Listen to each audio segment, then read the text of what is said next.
In the corner of a quiet shed in the dark beneath a stone, something is waiting. It does not chase. It does not hunt across open ground. It hangs upside down in a web of its own making, motionless, patient, almost delicate. And yet, drop for drop, the venom it carries is among the most potent produced by any animal that shares our homes. This is the black widow, a spider no larger than a paperclip, with a body that fits under a coin. For most of human history, her name alone has been enough to empty a room. She is painted across folklore as an executioner, a femme fatale, a creature that kills her lovers and waits in the dark for hours. The truth is stranger than the legend, and in some ways more unsettling, because the real Black Widow is not the monster the stories promised. She is something far more precise. Tonight the camera moves in close, closer than you would ever willingly go to the animal behind the hourglass. Start with the number that built the legend. Drop for drop, Black Widow venom is roughly 15 times more potent than the venom of a rattlesnake. That single comparison has done more to shape this spider's reputation than anything she has ever actually done. But hold that fact up to the light, and it begins to bend.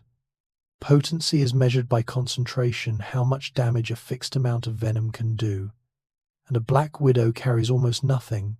A rattlesnake delivers venom by the milliliter. A widow delivers it by the millionth of that. So the comparison is true and misleading in the same breath. Picture it like this.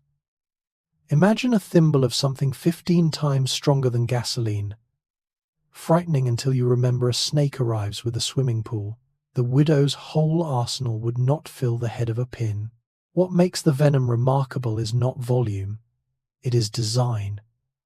This is a molecule tuned over hundreds of millions of years to do one thing to the nervous system of prey with brutal efficiency. Up close, under a microscope, the fangs that deliver it are almost laughably small, two dark hooks finer than a sewing needle. Scientists measure venom strength in a lab on animals far smaller than us.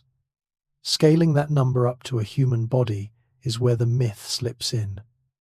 The widow is dangerous. She is not the executioner the headline promised. The danger and the exaggeration live side by side in a single drop. The active ingredient has a name, alpha-latrotoxin. It is not a blunt instrument.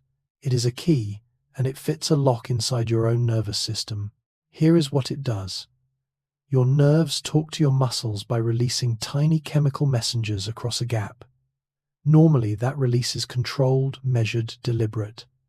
Alpha-latrotoxin tears the controls off. It punches open the channels that hold those messengers back and forces the nerve to dump everything at once.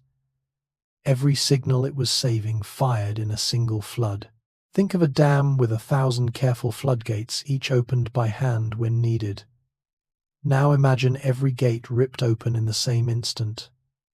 The body downstream does not get a gentle current. It gets the whole reservoir.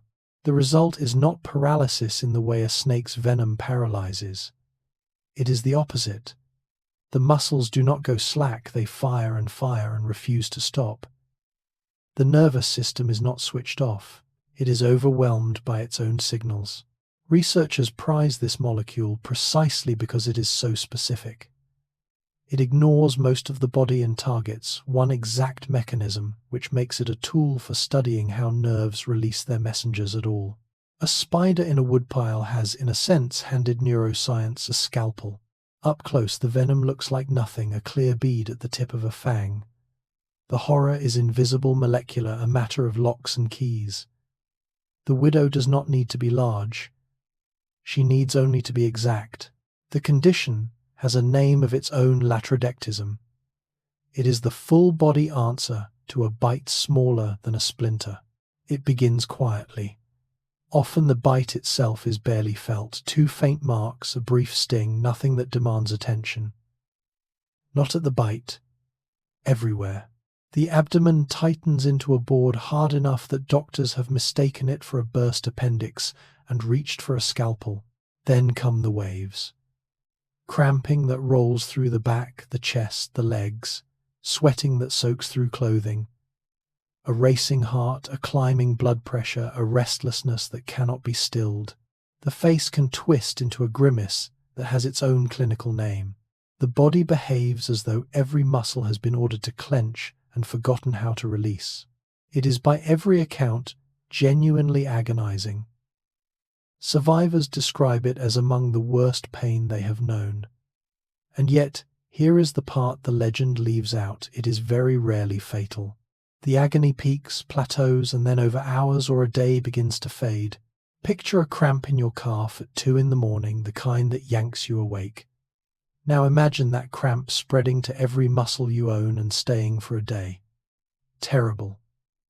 Survivable. The widow's bite is a masterclass in disproportion. A creature you could lose in your palm, producing a reaction that consumes the entire body. The fear is earned. The death toll is not. On the underside of her abdomen she wears a mark the world has learned to read, a red hourglass against glossy black. It is one of the most recognized warnings in all of nature. The color is not decoration. It is a message, a signal biologists call aposematism. Bright red against deep black is a language spoken across the animal kingdom, from poison frogs to wasps. It means the same thing every time. Leave me alone. I am not worth the risk. For a predator hunting by sight, that flash of red is a learned lesson. A bird that strikes a widow once and survives the unpleasantness carries the memory. The marking does the spider's arguing for her before any venom is spent. But look closer, and the famous hourglass turns out to be far less reliable than the legend insists. The shape varies. In some widows it is a clean hourglass. In others, 2 separate spots or a smear or a row of marks. Some wear orange, some yellow, some barely any red at all. The juveniles often look nothing like the adults.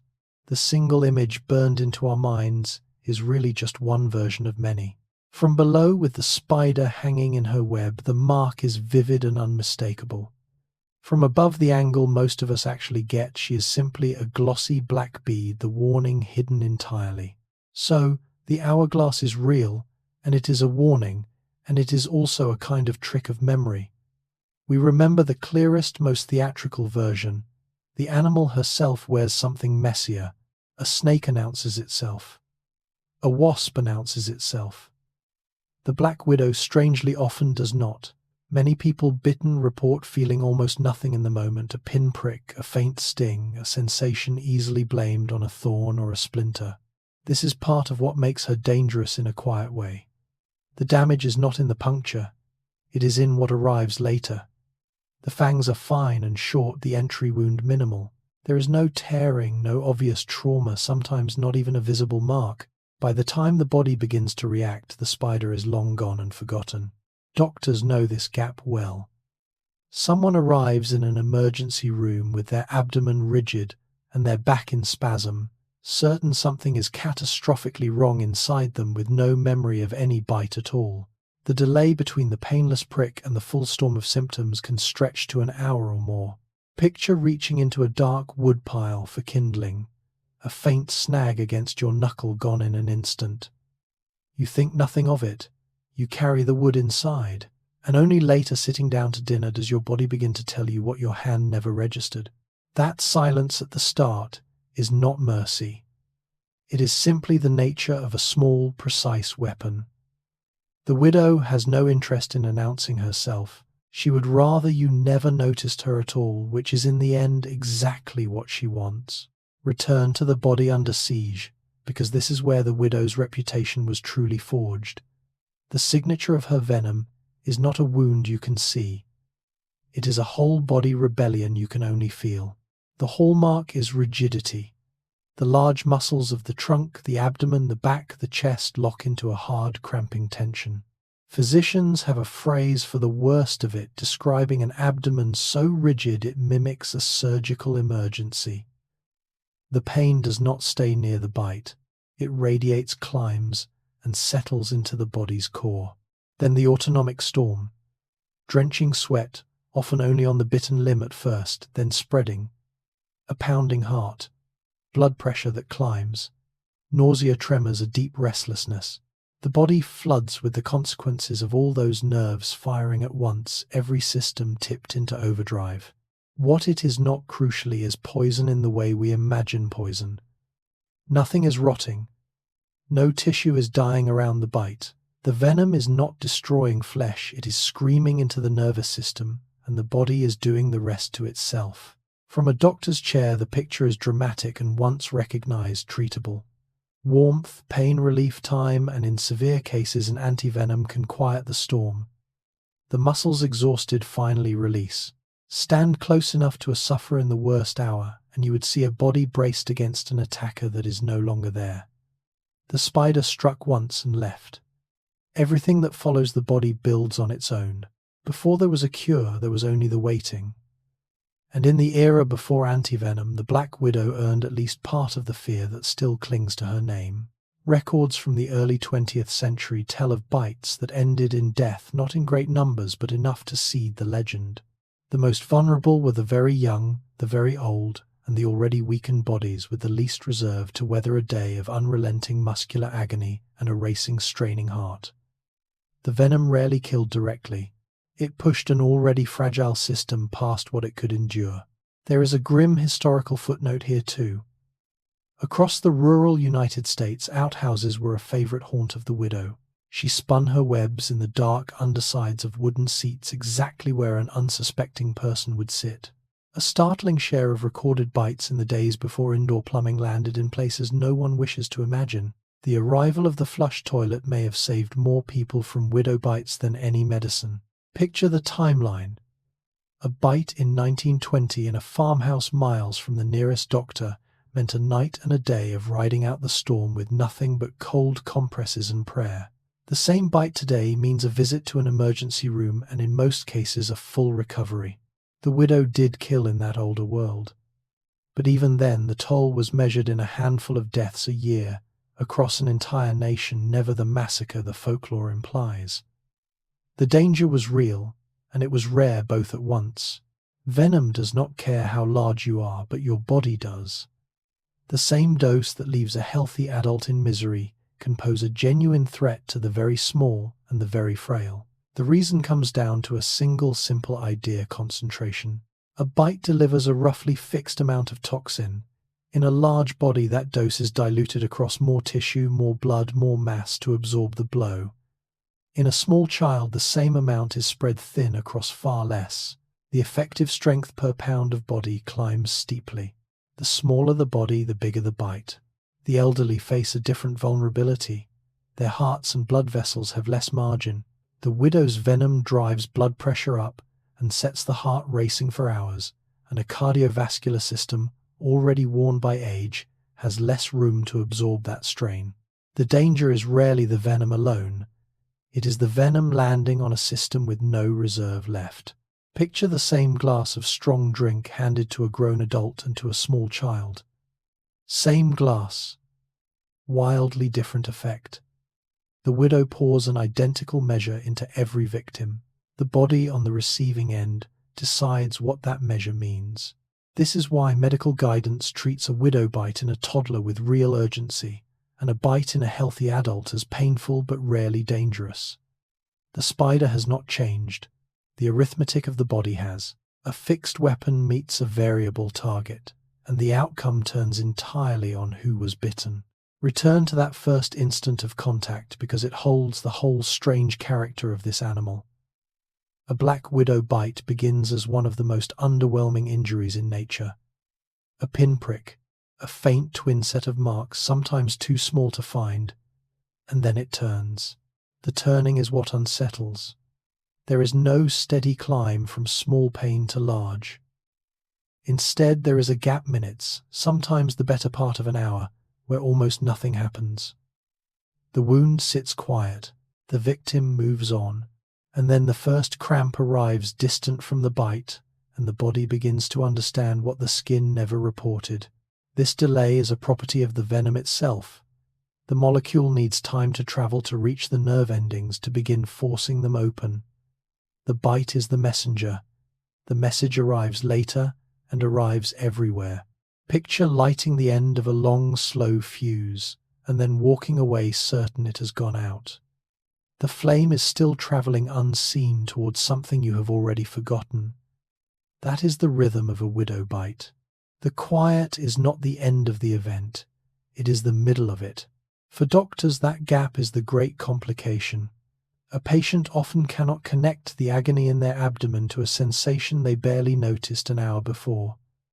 The cause has vanished, only the consequence remains building. It is a weapon with a delay built in. The widow strikes and is gone long before her victim knows a strike has happened at all.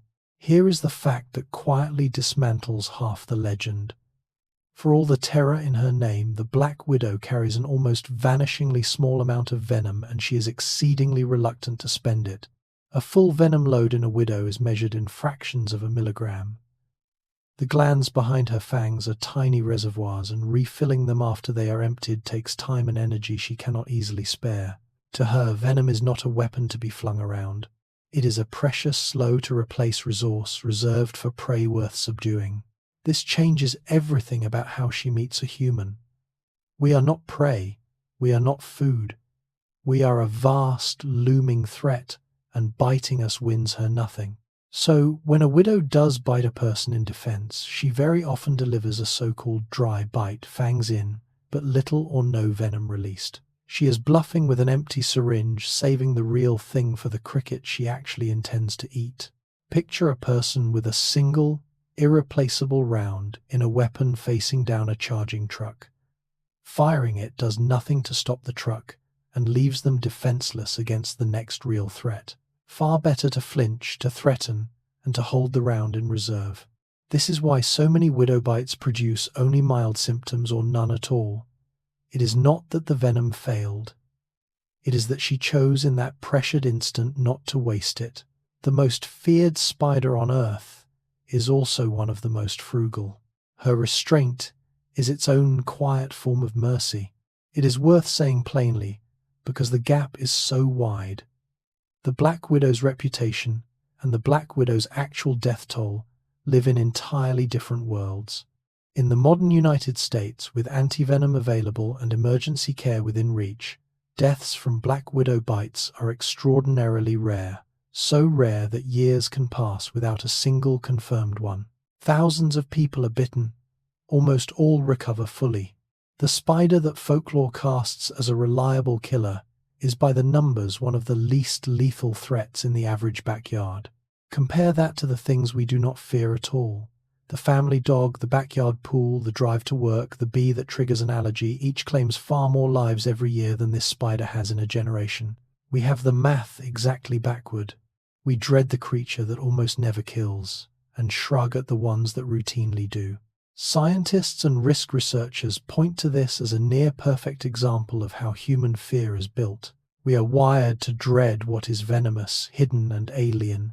8 legs, a dark body, a glinting mark, far more than what is statistically dangerous but familiar. The widow checks every box that triggers ancient alarm and almost none of the boxes that should.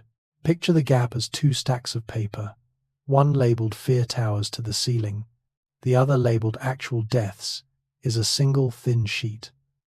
The widow has spent centuries being judged by the wrong stack. She is dangerous, she is not deadly, and the distance between those 2 words is where her entire legend lives. If the widow gains nothing from biting us, why does it ever happen? The answer is almost always the same, and it is not aggression. It is panic. A Black Widow has no interest in people. We cannot be eaten, we cannot be subdued, and we are large enough to end her in an instant. Every instinct she has when faced with something our size points toward escape, not attack. Left alone, she will flee, drop from her web, or freeze, and hope to go unnoticed. Biting is her last resort, not her first move. The bites that do happen are nearly all the product of accident. A hand pushed into a glove she had crept into for warmth, a body sitting down onto a web spun beneath a wooden seat, a widow pressed against skin inside a tangle of stored clothing or a dark corner of a garage. In each case, she bites not to hunt, but because she is trapped against a giant and has run out of other options. Picture stepping into a crowded elevator and finding yourself suddenly pinned to the wall by something 1,000 times your size. You would not reason. You would react. The widow's bite is that reaction pure cornered reflex, the spider equivalent of a flinch. This is why nearly every safety guideline says the same thing. Do not reach blindly into dark, undisturbed places and shake out gloves, boots, and stored clothing left in the garage. The advice is not about hunting the widow. It is about not surprising her. She is not lying in wait for us. We simply occasionally blunder into her, and she answers the only way a cornered animal can. The black widow is not feared in one place. She is feared almost everywhere her relatives are found, and the fear arrives wearing different names. Across continents and centuries, humans who never met have looked at this spider and reached for the same dark word, widow killer, the one who waits.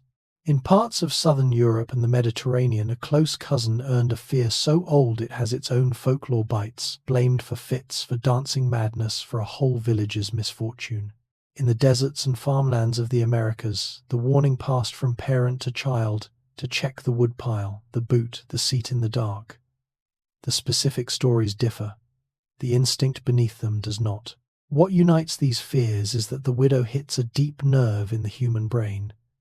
She is small, hidden, and venomous, the exact profile our ancestors learned to dread long before we had words for it. A creature you cannot see coming, that strikes from concealment, that carries poison out of all proportion to its size. Evolution wrote that alarm into us across countless generations of real danger. Picture a shape that across every human culture makes the body tense before the mind has decided anything. Few animals do this. The irony is that the fear has outgrown the threat. We carry an ancient alarm tuned for a world with no antivenom and no emergency room. The spider has not changed. Our world has, and the dread remains, a fossil of older dangers still ringing in the dark. She is not a creature of one strange corner of the world.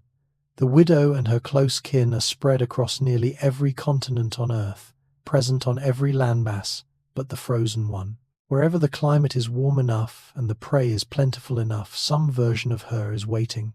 This near-global reach is part of what makes the legend feel so universal.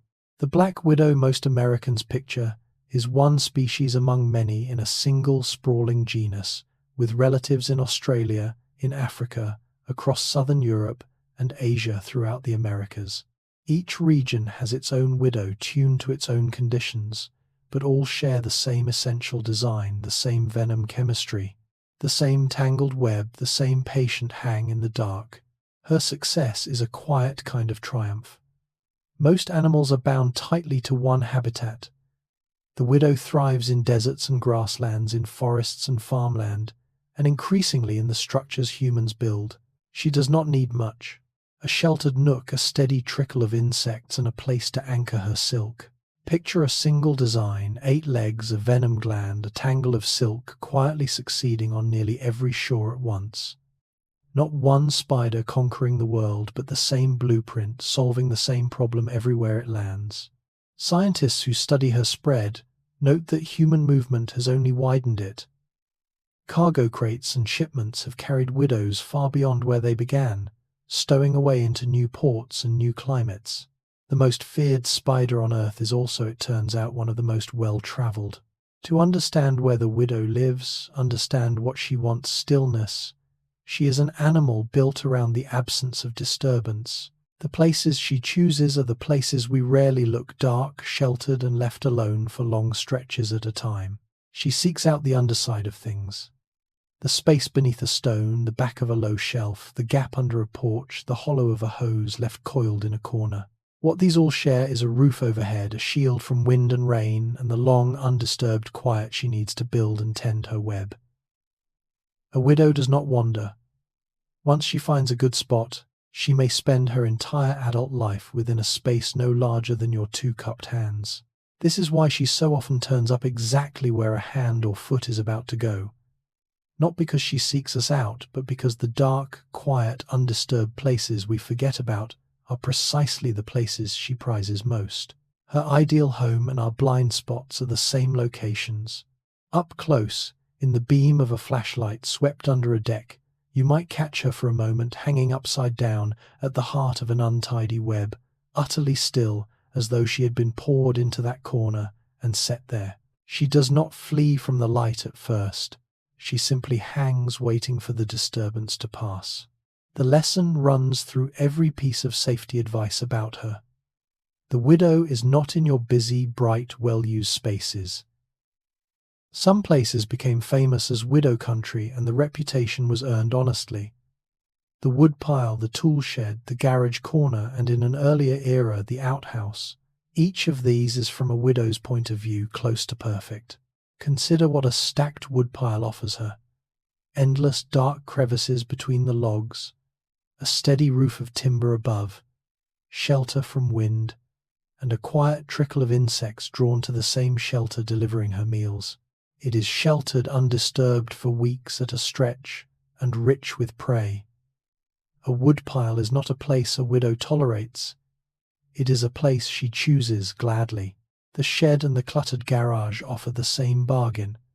Stored boxes, idle equipment coiled, hoses, forgotten boots, a landscape of dark, stable hollows that almost never move. We build these spaces and then ignore them for months, which is exactly the gift she is looking for. The outhouse holds a darker place in the history. In the rural era before indoor plumbing, the cool, dim, insect-rich underside of a wooden seat was prime widow real estate and the source of a startling share of historical bites in a location too unfortunate to dwell on. Picture every spot in your property you visit, least the back of the woodpile, the bottom of the storage bin, the glove you have not worn since last winter. Now picture an animal whose single greatest preference is to be left exactly that alone. The overlap is the entire problem. She is not invading these places. From her side, we built them for her. The fear has a face, and it is always the same one, the glossy black female with the red hourglass. But she is only part of the species, and the rest of it is almost entirely harmless to us. The male black widow is a different animal in nearly every way. He is a fraction of her size, often a quarter of her length or less, with a lighter, more patterned body that looks almost nothing like the icon we fear. And critically, his fangs are too small and his venom too scant to pose any real danger to a human. A male widow can bite and you would likely never know it happened. He simply is not built to hurt us. The juveniles, too, look like a different creature entirely. Young widows are often pale, marbled, striped in cream and brown, the famous black coming only with maturity in the female. Many people who encounter a juvenile widow do not recognize her at all, and at that stage the threat is minimal anyway. So the danger, such as it is, narrows to a single figure, the mature female with her larger body and her full venom load defending herself when cornered. Everything else in the species, every male, every spiderling, every immature widow in her pale early coats, passes through the world barely able to trouble us. Picture a reputation built entirely on one member of a family, while the others go unrecognized in plain sight. Most widows you might meet could not harm you if they tried. It is the detail that fits the legend least and explains the animal most. The black widow terror of folklore is by temperament a coward. Faced with anything larger than her prey, her first, second, and third instinct is to get away. Watch what a widow actually does when disturbed. She does not rear up. She does not charge.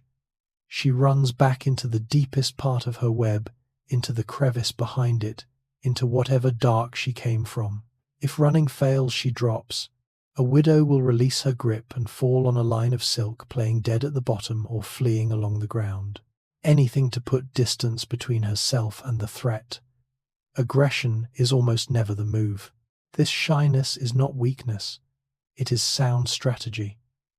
A widow has one slow-to-refill dose of venom and a fragile body that a single careless touch could crush. She has everything to lose in a confrontation and nothing to gain. Fleeing is simply the rational choice for an animal that small and that vulnerable. The brave widow died out long ago. The cautious one survived. Picture an animal armed with one of nature's more potent venoms, whose overwhelming preference is to never use it on you and to leave the room entirely if you appear. That is the real widow. The weapon is genuine. The will to use it on us is almost entirely absent. It reframes nearly everything. The monster of the woodpile is in truth one of the most timid animals sharing our space. It is worth lingering on the economy of the thing because it governs almost everything about how a widow lives and how she meets us. Venom to a black widow is not ammunition. It is treasure, and she hoards it. Consider the cost. Producing venom is metabolically expensive. Those tiny glands behind her fangs hold a finite supply, and once she spends it on a meal or a threat, refilling them takes days of energy she may not have to spare. A widow that empties herself recklessly is a widow that goes hungry or defenseless until her body can catch up, so she does not empty herself recklessly. She meters every drop. This metering shapes her every encounter. On small prey, she may use almost no venom at all, subduing the insect with silk and patience instead. On larger or struggling prey, she commits more, but only what the job demands. And on us, the giant from whom she gains nothing, she frequently spends nothing at all. The dry bite fangs delivered without venom is her default bluff against a threat too big to eat. Picture a single, irreplaceable coin that takes a week to earn back. You would not toss it at every passing stranger. You would spend it only when it bought something worth having. The widow treats her venom exactly so. This is the quiet engineering beneath her fearsome name. She is not a creature that lashes out. She is an accountant of her own poison, weighing every withdrawal against a cost she cannot easily repay. The restraint that protects her also very often protects us. Close the chapter of dread where it began at the edge of the web in the dark, with the spider an arm's length away. What would you actually sense in the moment before you knew she was there? Almost nothing. And that is the point. A black widow gives no warning a human can read. There is no hiss, no rattle, no raised display. She hangs inverted at the center of her web, motionless, a small black bead in the gloom. The web itself is the only herald, an untidy, strong, three-dimensional tangle that catches the light wrong, a snag of silk where the eye expected empty air. If you felt anything first, it would be that web, the unexpected resistance of silk against the back of your hand as you reach into a dark space. Stronger than you expected, stickier, a structure where there should have been none. By the time that signal reaches your brain, you are already inside her world. She, meanwhile, has felt you coming for far longer. Through the trembling of her silk, she registered the disturbance of your approach long before your skin met her web. To her, you arrive as an earthquake, vast, slow, and impossible to fight. Her instinct is already screaming to flee. Picture two creatures meeting across an enormous gap in scale. One senses a faint, late snag of silk. The other senses the ground itself shaking. The same instant, experienced as two completely different events. That is the true encounter with a black widow. Not a confrontation, a near miss between a giant who barely noticed and a spider who noticed everything and wanted only to be elsewhere. Now move in closer than fear allows, past the reputation into the body itself, beginning with the weapons. The black widow's fangs are not the curved sabers of nightmare. They are something stranger and more refined. Each fang is tiny, dark, and hollow, curved like a hypodermic needle, and barely a sliver in length. They sit on a pair of structures called chelicerae near the front of her body, and they fold and pivot to drive downward into prey. Through a fine channel inside, each fang venom travels from the gland behind it to the very tip, a delivery system as elegant as anything in a hospital. What is uncanny is the scale of the precision. These fangs are short enough that they struggle to penetrate thick or tough skin at all. They are built for the soft bodies of insects, not for armored prey, and certainly not for us. Part of why widow bites on humans are so variable is that the fangs simply may not reach deep enough to deliver a full dose through the skin. Picture two of the finest sewing needles you can imagine, hollow down their length, mounted on a hinge. That is the widow's entire delivery apparatus. Not a brute instrument, but a precision tool for piercing a cricket's shell and threading venom into exactly the right place. Up close, under magnification, the fangs glint like polished glass. There is nothing crude about them. They are the product of hundreds of millions of years of refinement toward a single task. Open a small hole, deliver a measured dose, withdraw. The horror in this animal was never in the size of her weapons. It was always in their precision. She has 8 eyes. She is for practical purposes nearly blind. Both things are true, and the contradiction is the first deep strangeness of the widow's body. Arranged across the front of her head sit 8 simple eyes in 2 neat rows. You might expect such an array to grant her exceptional sight. It does not. A black widow's vision is poor, capable of little more than distinguishing light from dark, registering a looming shadow, sensing movement as a vague shift in brightness. She cannot see you in any way you would recognize as seeing.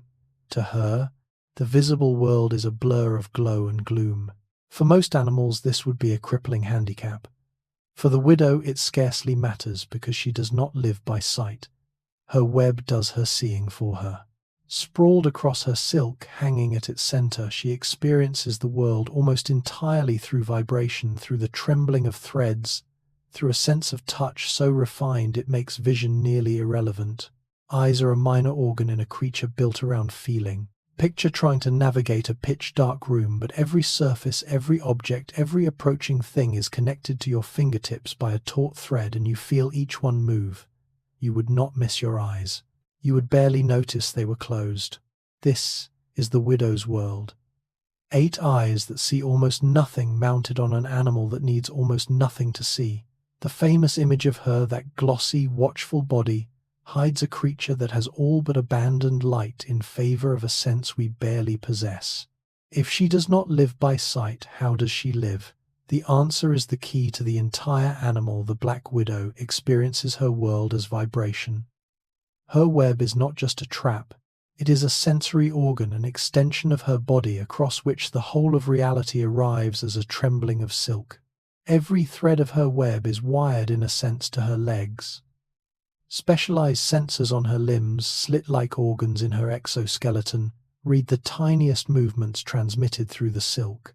A fly striking the web sends one signature of vibration. A larger struggling insect sends another. Wind sends a third, a male suitor a fourth. She reads them all, distinguishes them all, from the still center of her tangle. This is a sense humans simply do not have in any comparable form. She does not hear the web in the way we hear sound, and she does not see it move. She feels its geometry shift in fine detail across dozens of anchored lines at once, a kind of touch at a distance that maps her surroundings without light or sound. Picture sitting at the center of a vast web of taut strings stretched to every corner of a dark warehouse, each string tied to one of your fingers. A moth lands on a far wall, and you feel exactly where and how heavy and whether it is worth crossing the room for. That is the widow's everyday awareness. It reframes the upside-down stillness we find so eerie. She is not idle, and she is not waiting blindly. She is listening with her whole body, reading a world of trembling threads that we cannot feel at all. Inside that small abdomen sits one of the most sophisticated factories in the natural world. A black widow does not produce a single silk. She produces several distinct kinds, by some counts as many as 7 each.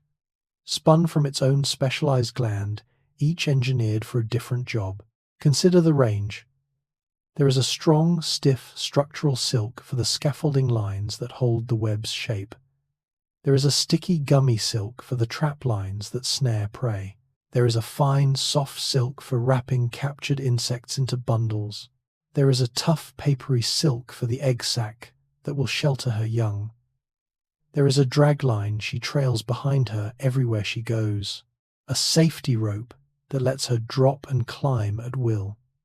Each silk has its own chemistry, its own strength, its own purpose. That a single animal can manufacture this entire catalogue on demand from glands packed into a body the size of a pea is genuinely staggering. Human engineers would need a different machine for each material. The widow carries the whole workshop inside her and switches between products as the moment requires. Picture a single hand that could draw out at will, fishing line, then glue, then gauze, then armor plating, each from the same fingertip, each perfect for its task. That is the abdomen of a widow. And of all her silks, one in particular has astonished scientists for decades, a thread that weight for weight rivals steel. It is to that thread and the impossible strength inside it that the body's strangest story turns next. The widow's legs are not only for walking, they are, in a real sense, her tongue and her nose. Across those 8 slender limbs sit sensory structures that let her taste and smell the world simply by touching it, a blurring of senses that has no clean equivalent in our own bodies. Fine hairs and paw-like organs scattered along her legs and feet pick up chemical traces from whatever she stands on. When a widow steps onto a strand of her web, or onto a captured insect, or onto a line another spider has crossed, she is reading it, sampling the chemistry left behind, learning what passed this way and whether it was prey, predator, or potential mate. She does not need to bring a thing to her mouth to know it. She knows it through her feet. This matters enormously in courtship. A male arriving at a female's web can read in the chemical signature laid into her silk whether she is the right species, whether she is mature, whether she has recently fed. The web is not just a structure. It is a message board written in scent read by the legs of everyone who touches it. Picture walking into a room and learning through the soles of your feet alone who had been there, how long ago, and what mood they were in. A whole sense we do not possess distributed across the limbs of a spider. It deepens the strangeness of how she experiences existence. She feels her world through vibration, and she tastes it through her feet, and she barely sees it at all. The widow inhabits a version of reality assembled from senses arranged nothing like our own. The most recognizable part of her is also the most misunderstood. That glossy, swollen abdomen, the round black bead that carries the hourglass, is not fat and it is not armor. It is a packed and busy vessel, and nearly the whole business of being a widow happens inside it. Within that single rounded chamber sits an astonishing density of organs. The silk glands, all of them that produce her many threads. The reproductive organs, including in a mature female the developing eggs that can number in the hundreds. Much of her digestive system, her breathing structures, her heart. The abdomen is not a storage tank. It is the engine room of the entire animal, compressed into a sphere. This is why a well-fed female's abdomen swells so dramatically, and why a starving one shrinks and wrinkles. The size of that bead is a live readout of her condition, how recently she has eaten, whether she is carrying eggs, how the season has treated her. The icon we fear is also a gauge of her fortunes. Picture a single round room no bigger than a pea, holding a textile mill, a nursery, a kitchen, a pair of lungs, and a beating heart all running at once. That is the widow's abdomen. The famous shape is not decoration. It is dense working biology wrapped in glossy black. It changes how that silhouette reads. The round body we have learned to dread is not a creature swollen with menace. It is an animal carrying nearly her entire self, her factory, her future young, her whole sustaining machinery in one taut, vulnerable sphere. Here is a fact about her body that sounds invented and is not. A black widow cannot straighten her own legs with muscle. She has no extensor muscles in the major leg joints at all. To extend a leg, she pumps it full of fluid under pressure like a hydraulic machine. Think through what this means.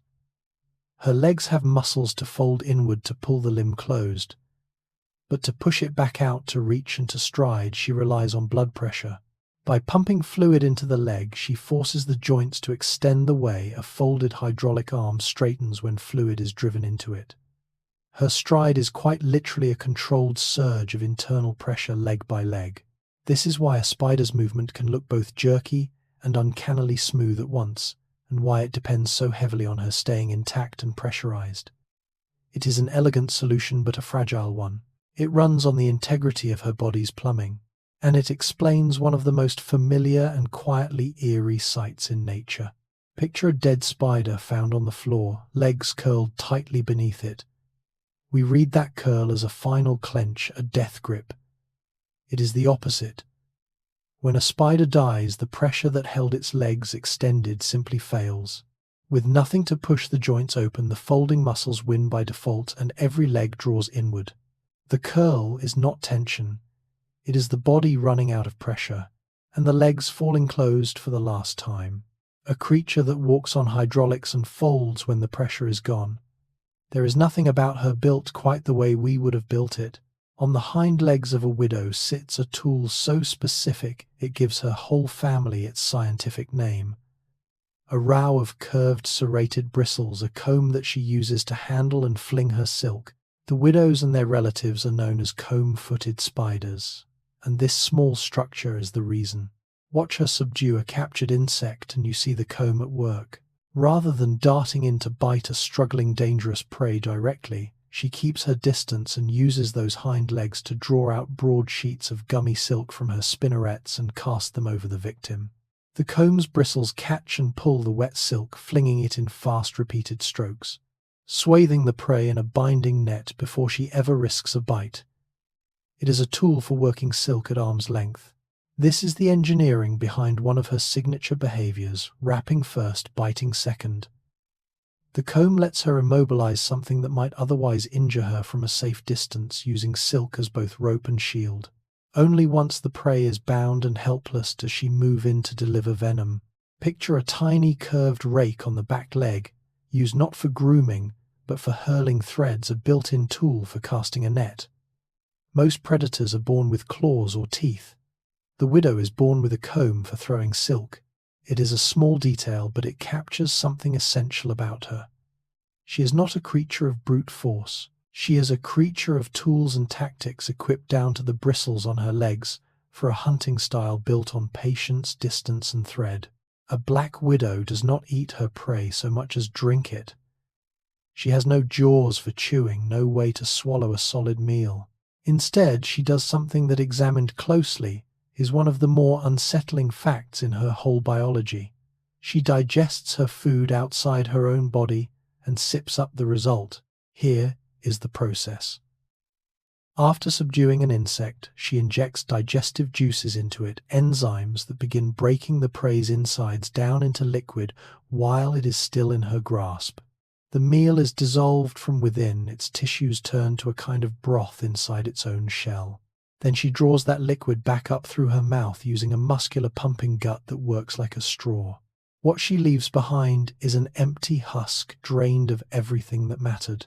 It is external digestion, and it is the norm for spiders, but that does not make it less strange. The stomach, in effect, has been turned inside out. The breaking down that we do deep inside our bodies, she does out in the open in the body of her prey before any of it ever enters her. Picture pouring a solvent into a sealed container, waiting, while everything inside dissolves to liquid, and then drinking the container empty through a straw. That is a widow's meal start to finish. It explains the tidy, hollow remains found in old webs, the drained, papery shells of insects, perfect in outline and empty within. She does not devour. She liquefies, and she drinks. Even the way she takes a meal belongs to a body organized on principles wholly unlike our own. She does not breathe as we do. A black widow has no chest that rises and falls, no single pair of lungs drawing air in and out. Instead, she breathes through a structure with one of the most evocative names in biology book, lungs. Tucked into the underside of her abdomen sit these organs, and the name describes them exactly. A book lung is a stack of thin, flat plates of tissue layered like the pages of a book with narrow air spaces in between. Air seeps into those spaces through small openings, and oxygen passes across the delicate pages directly into her blood. There is no active pumping, no forceful breath. It is a quiet, passive exchange page by page. This ancient design is one of the oldest ways of breathing on land, a system far older than lungs like ours. It is efficient enough for an animal that moves in short bursts and spends much of its life motionless, but it sets hard limits. A spider cannot sustain the kind of relentless, high-output activity that active lungs allow. Her breathing suits a life of patience and stillness. punctuated by brief explosive effort, which is precisely the life she leads.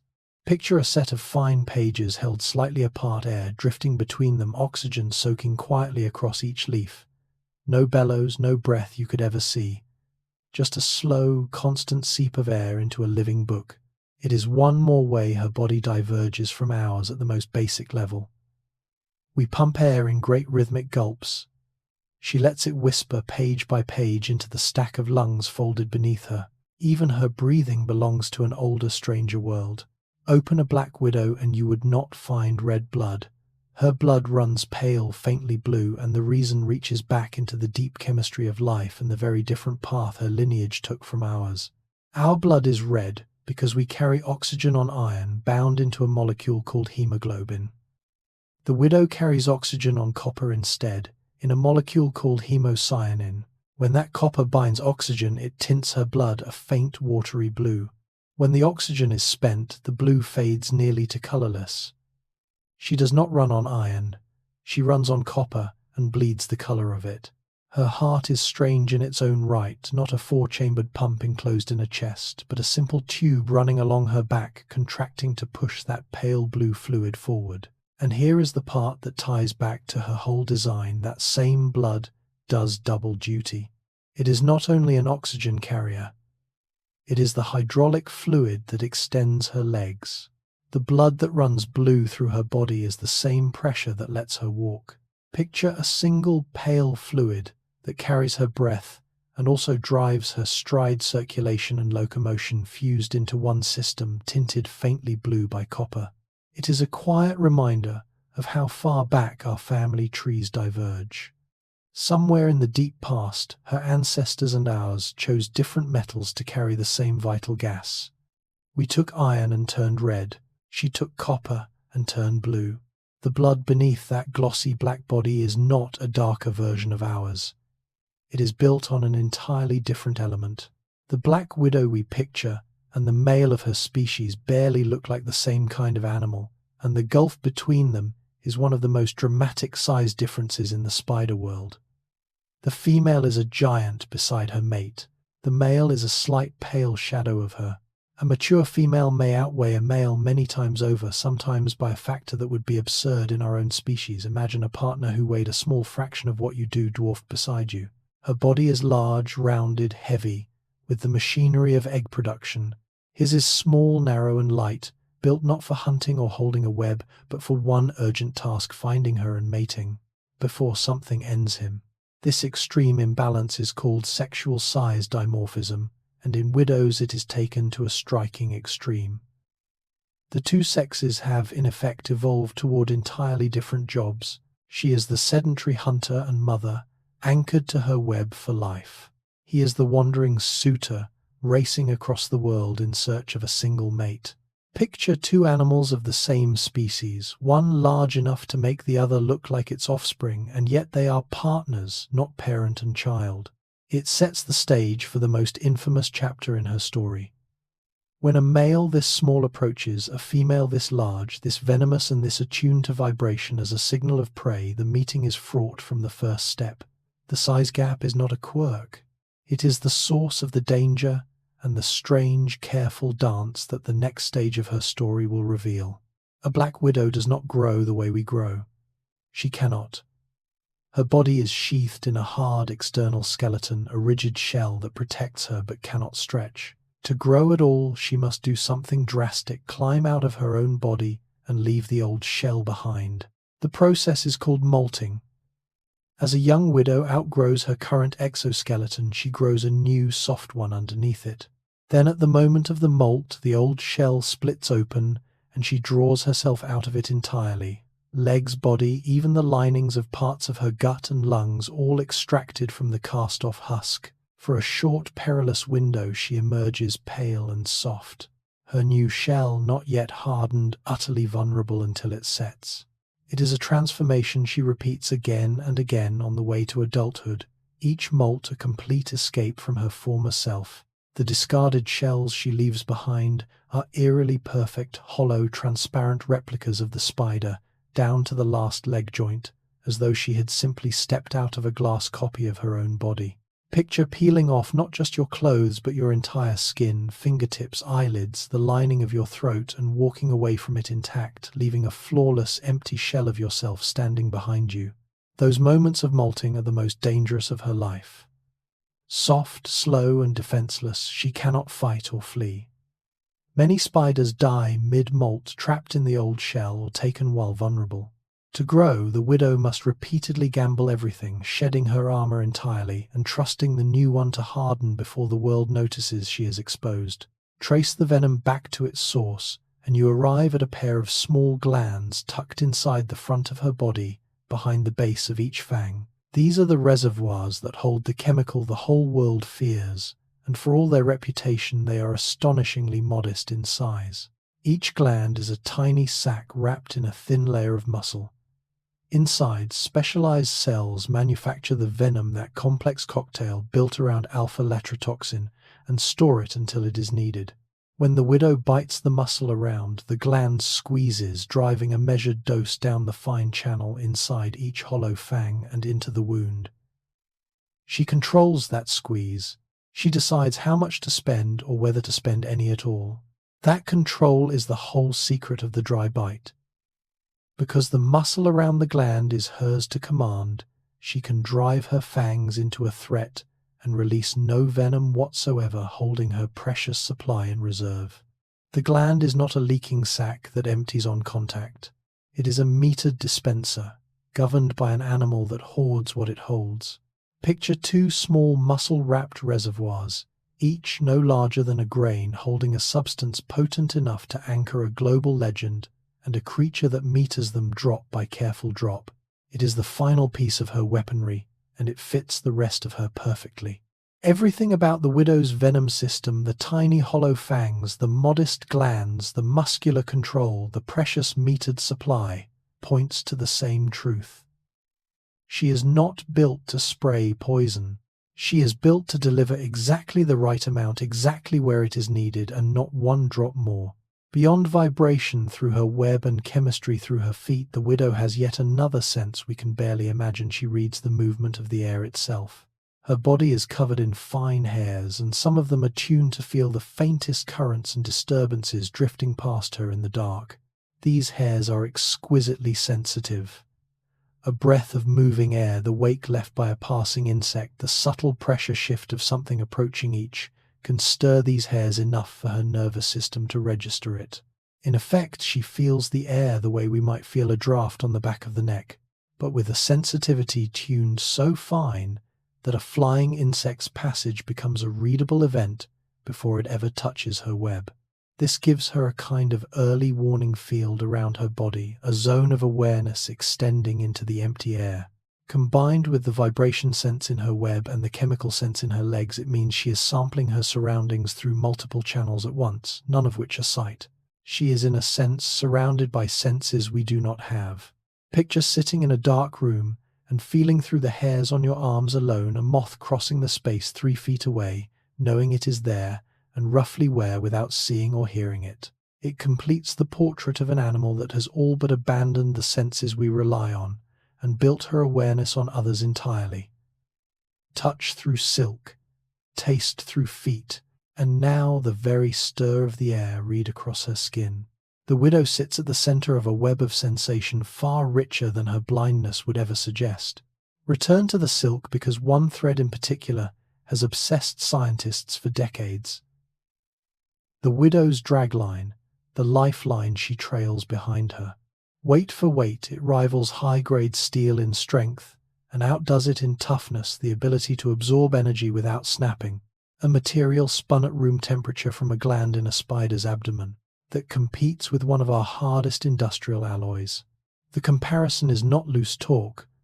Pound for pound, widow dragline silk can match or exceed the tensile strength of steel of the same weight while stretching far more before it breaks. That combination, strong and stretchy at once, is what gives it such extraordinary toughness. A web thread can catch a flying insect, absorbing the sudden impact, and hold without shattering. Steel that's strong would be brittle. Her silk is strong and forgiving together. What stuns material scientists most is how she makes it. Steel demands furnaces or immense heat and energy. The widow produces her thread quietly at body temperature from a watery protein solution, drawing it out and aligning its molecules into a fiber of astonishing strength as it leaves her body. No heat, no toxic process, just a spider spinning. Picture a strand finer than a human hair drawn from the body of an animal you could lose under a coin that you could not snap as easily as its thinness suggests. A thread that scaled up could rival a steel cable. For all our laboratories and all our industry, we still cannot match what she does without thinking. The dragline that lets her drop from danger is also one of the most remarkable materials known, and it is to the web she builds from it, and the genius woven into its design, that her story turns next. To turn liquid protein into a finished thread, the widow relies on one of the most precise pieces of biological machinery she owns, her spinnerets. At the tip of her abdomen sit these small finger-like organs, and through them passes every strand of silk she will ever make. A spinneret is not a simple nozzle. Each is studded with many tiny spigots, fine outlets connected to the different silk glands within her body. As she spins, she controls which glands feed, which spigots blending and drawing the silk in real time. She can adjust the thread's thickness, its stickiness, its very composition moment to moment, by managing how the silk is pulled and from which sources. The spinnerets move with a dexterity closer to fingers than to plumbing. This is how a single animal produces her whole catalogue of silks through the same apparatus. The structural line, the sticky trap line, the wrapping silk, the drag line all emerge from these spinnerets, the spider selecting and combining as the task demands. The drawing out itself matters too. The act of pulling the silk helps align its molecules, transforming watery protein into a solid, strong fiber in the instant it leaves her. Picture a set of nimble fingertips at the end of the body, each capable of drawing out a different material and laying it precisely where it is needed faster than the eye can follow. It is the final stage of the silk factory inside her. The glands manufacture and the spinnerets deliver, with a control so fine it borders on craftsmanship. The widow does not simply ooze silk, she spins it deliberately and precisely, and in that precision lies the foundation of everything she builds. A black widow can go a remarkably long time with nothing to eat, weeks and in some cases months, and emerge from the fast still alive, still able to hunt. For an animal so small, this endurance is astonishing, and it flows directly from how she is built and how she lives. Her secret is a low, patient metabolism. The widow is not a creature of constant motion burning through energy. She hangs still for the vast majority of her life, spending almost nothing, her book lungs sipping air, her tube heart pumping slowly. When food is scarce, she simply waits, her body ticking over at the barest minimum, drawing down reserves stored in that swollen abdomen. A life built around stillness is also a life built to endure famine. When a meal finally does arrive, she makes the most of it, drinking her liquefied prey down to a husk and storing what she can against the lean times ahead. Feast and fast, with long stretches of waiting between this, is the rhythm of her existence, and her body is engineered for exactly that uneven supply. Picture an animal that can sit in one corner, unmoving for weeks on end, asking almost nothing of the world, and still be alive and ready when something finally stumbles into her web. It is the perfect complement to her patient, web-bound hunting style.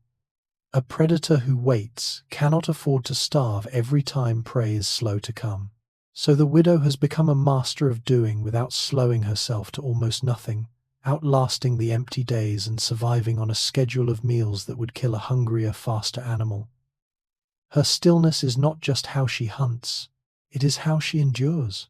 Step back from the individual parts, and a single principle emerges, organizing the whole animal. The black widow is not built for speed or strength or stamina.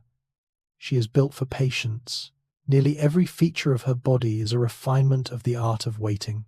Consider how it all fits together. Her book lungs cannot sustain long exertion, so she does not run, she waits. Her metabolism is slow, so she can wait for weeks. Her senses are tuned not to chase, but to detect vibration in the web, chemistry in her feet, currents in the air, so that prey comes to her and she need not seek it. Her venom is metered and precious, spent only when waiting finally pays off. Even her web does the active labor of catching, so that she herself can hang motionless at its center doing nothing, which is exactly what she does best. This is a wholly different strategy from the predators we instinctively picture: the chasers, the sprinters, the pursuers. The widow has bet her entire existence on the opposite approach. Build a trap, tune yourself to feel it, and then wait, conserving everything until the world delivers a meal to your door. Picture an animal whose single greatest skill is stillness, who has turned doing nothing into a precise and deadly craft. It reframes that eerie image of her hanging inverted and motionless in the dark. We read it as menace, as lurking. It is something stranger and more impressive, a body perfectly optimized for one thing, and that thing is patience. She is not lurking. She is doing her life's work, and her body in every detail was built to make her extraordinarily good at it. One last image closes the chapter of her uncanny body, and it returns to a sight almost everyone has seen: the dead spider, curled tight legs drawn beneath it. It is worth understanding fully because it captures the strange logic of how she is built better than any other detail. Recall that she walks on hydraulics. Fluid pressure, not extensor muscle, pushes her legs out straight. In life, that pressure is maintained by her beating tube heart and her intact body holding every leg extended against the constant inward pull of the flexing muscles. She stands in effect by pumping. The moment that pumping stops, the logic reverses. When a widow dies, the pressure that held her legs open simply drains away. With nothing left to push the joints out, the flexor muscles face no opposition and they pull every leg inward and under. The body folds itself closed, not in agony, not in some final clench, but as the inevitable result of a hydraulic system losing its fluid. The curl is what her body does when the pressure that defined her finally fails. Picture a machine that stands only while powered and folds. The instant the power is cut, collapsing into a neat closed shape the moment the current stops flowing. It is a fitting last note on a body assembled so unlike our own. She lives by pressure and senses by vibration, breathes through pages and bleeds blue, digests outside herself and walks on fluid. And when it ends, she does not fall slack as we would. She draws inward into that familiar curl, a final, quiet signature of a creature built on principles we are only beginning to truly appreciate. And appreciation is exactly where her story turns next. Look at a black widow's web and your first impression is disorder. There is none of the elegant spoked symmetry of a garden spider's wheel. Instead, there is a dense, three-dimensional tangle of threads running in every direction, seemingly without plan, a messy snarl in a dark corner. And that apparent chaos is in fact one of the most effective traps in nature. This style of web has a name, a cobweb or tangle web. It is not built for beauty and it is not built flat. It is a sprawling, irregular, multi-layered structure that fills a volume of space rather than spanning a plane. What looks like randomness is a network of carefully placed lines, each serving the trap. Arranged so that almost anything blundering through the corner she has claimed will strike a thread and be caught. Scientists who study these webs have found real structure hidden in the apparent mess. There are strong scaffolding lines that hold the whole architecture in place, and there are specialized capture lines doing the actual work of snaring prey. The disorder is a design, a deliberate exploitation of three-dimensional space that a neat, flat web could never achieve. She is not a careless builder. She is building something our eyes are simply not trained to read. Picture a thicket of invisible tripwires filling an entire dark corner so dense that nothing can cross without touching one. It is the first hint of the intelligence woven into her hunting. The web we dismiss as a tangle is a sophisticated trap tuned over millions of years to a single purpose, and the cleverest part of all is hidden in the lines that reach down to the ground, which is where her genius truly shows. The true brilliance of the widow's web is not in the tangle overhead. It is in a set of special threads that run downward, anchoring to the ground below the gumfoot lines. These are her tripwires, and they reveal a hunting strategy far more cunning than passive waiting. A gumfoot line is a vertical thread attached at the top to the main web and at the bottom to the floor with a dab of strong glue at its base and the line held under tension. When an insect walking across the ground blunders into that sticky lower end, the glued tip grabs it. And here is the ingenious part: the line is under such tension that it snaps free of the ground, yanking the struggling prey up off the floor and into the air, dangling and helpless, suspended where it cannot get purchase to escape. It is a spring-loaded snare. The widow does not need to chase prey across open ground where her slow body would struggle. Instead, she sets traps that reach down to the ground for her, that grab walking insects and hoist them into her domain automatically. The web does not just catch what flies into it. It actively fishes the floor, pulling ground-dwelling prey up into a trap they cannot fight. Picture a baited line held taut that snatches its catch off the ground and whisks it into the air the instant it is touched, a snare that sets and springs itself. This is where the widow's reputation for cleverness is earned. She has engineered a trap that hunts for her, that extends her reach beyond her own slow body, that turns the very ground into a hunting field. From her still perch above, she feels the line snap and the prey rise, and she knows through vibration alone that dinner has just delivered itself. The widow has solved a problem that defeats most predators: how to hunt without moving. Her answer is to let the web do the work. She has externalized the entire act of capture, building a structure that watches, waits, catches, and even subdues, so that she herself can remain almost perfectly still. Think about what the web accomplishes on her behalf. It covers far more space than her small body ever could. It senses prey across its whole extent, transmitting every disturbance back to her legs.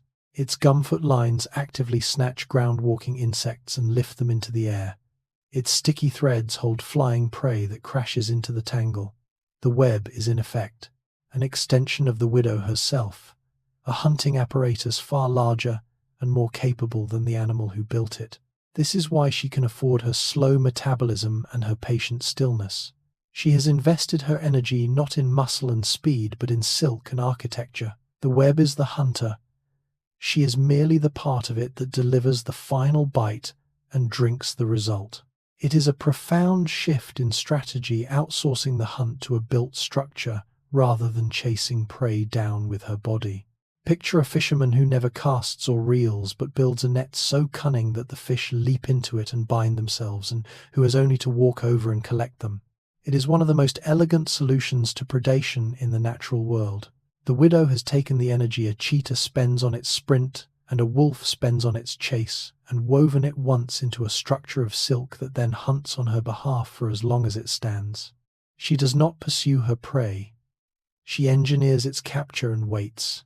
When something strikes her web, the widow knows a great deal about it before she ever moves, and she learns it all through vibration. From the trembling of her threads alone, she can judge the size of what she has caught, whether it is struggling or still, whether it is worth approaching or best avoided. She reads the web like a language. Different prey send different signatures through the silk. A small insect produces fine, rapid, low-energy vibrations. A large one sends powerful, heavy oscillations that travel differently through the threads. A dangerous, struggling creature, something that might injure her, shakes the web in a way she can distinguish from a manageable meal. From the hub of her web, motionless, she interprets these signals and decides her response before committing her fragile body to anything. This vibrational reading is remarkably sophisticated. She is not simply detecting that something is there. She is extracting detailed information, size, strength, position, and threat from the pattern of the trembling alone. It lets her make smart decisions, rush a small, safe catch, approach a large one with caution and wrapping silk first, or even cut a too dangerous prey loose rather than risk herself. Picture sitting blindfolded at the center of a web of strings, and from the shudder traveling down them, knowing not just that something is caught, but how big it is, how strong, and whether it might hurt you. It is intelligence of a kind we rarely credit to a spider. The widow does not blunder toward every disturbance. She listens, judges, and chooses a careful predator, gathering detailed information through a sense we do not possess, and acting on it with precision. When the widow does commit to captured prey, she follows a careful, deliberate sequence, and the order reveals how cautious and calculating a hunter she truly is. With dangerous or struggling prey, she does not rush in to bite. She wraps first and bites second. Approaching from a safe distance, she uses her comb-footed hind legs to fling sheets of sticky silk over the struggling insect, swathing it in binding threads while staying clear of its jaws, stings, or thrashing limbs. Rap after rap, she immobilizes the prey from arm's length, turning it into a helpless silk-bound bundle. Only once it is thoroughly secured and can no longer fight back does she finally move in close to deliver her bite, injecting venom and digestive enzymes into a target that can no longer hurt her. This sequence is a model of risk management. A struggling insect, especially a large or armed one, is genuinely dangerous to a soft-bodied spider. A single well-placed kick or bite from the prey could injure or kill her. So she neutralizes that danger with silk before she ever exposes herself to it. The wrap is her shield. The bite is the easy finish, delivered only when it is safe. Picture a hunter who, facing dangerous prey, throws a net over it again and again from a distance until it cannot move, and only then steps in to finish the job. It is the behavior of a careful, even prudent predator, one acutely aware of her own fragility, who has evolved a hunting routine that protects her vulnerable body at every step. The widow takes no unnecessary risks. She subdues first, secures fully, and strikes only when victory is certain. The wrapping itself, when she commits to it, is astonishingly fast. Fast enough that to a human eye the moment is almost a blur. From a still hang, the widow can erupt into a flurry of motion, drawing silk and flinging it over her prey, with her hind legs in rapid repeated strokes, binding a struggling insect in seconds. This sudden speed sits in stark contrast to everything else about her. For an animal defined by stillness and patience, the wrapping strike is a burst of explosive activity, the brief, intense exception to a life of waiting. She can spend hours motionless, and then in the instant prey is caught, become a whirl of legs and silk swaddling her catch before it can free itself. Then just as quickly, she returns to stillness, the bundle secured. It fits the rhythm of her whole biology, long patience punctuated by short, decisive action. Her book lungs cannot sustain prolonged exertion, but they can power a few seconds of frenzied effort. Her metabolism is slow, but it holds reserves for exactly these brief, critical moments. The wrapping strike is where all that conserved energy is spent fast, total, and over in a breath. Picture an animal that hangs unmoving for hours, and then the moment something is caught, blurs into action, binding its prey faster than you can quite track before falling still again. It is a glimpse of a different widow than the patient hanger we picture. Beneath the stillness lies the capacity for sudden, precise speed held in reserve and unleashed only when it counts. She is patient by strategy, not by limitation, and when the moment demands, she can move with startling quickness. The widow is an economist of her own venom, and nowhere is this clearer than in how she decides when to use it. She does not bite everything she catches with the same commitment. She calibrates her venom to the value and the danger of the prey, spending freely only when the meal is worth the cost.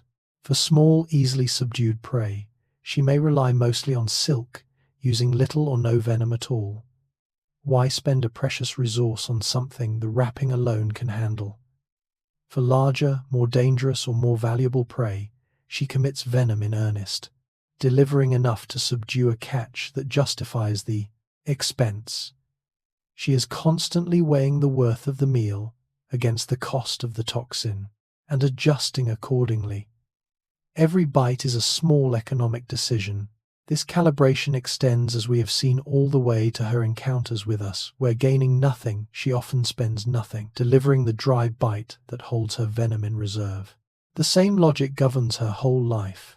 Venom is precious, slow to replace, and never to be wasted on a target that does not warrant it.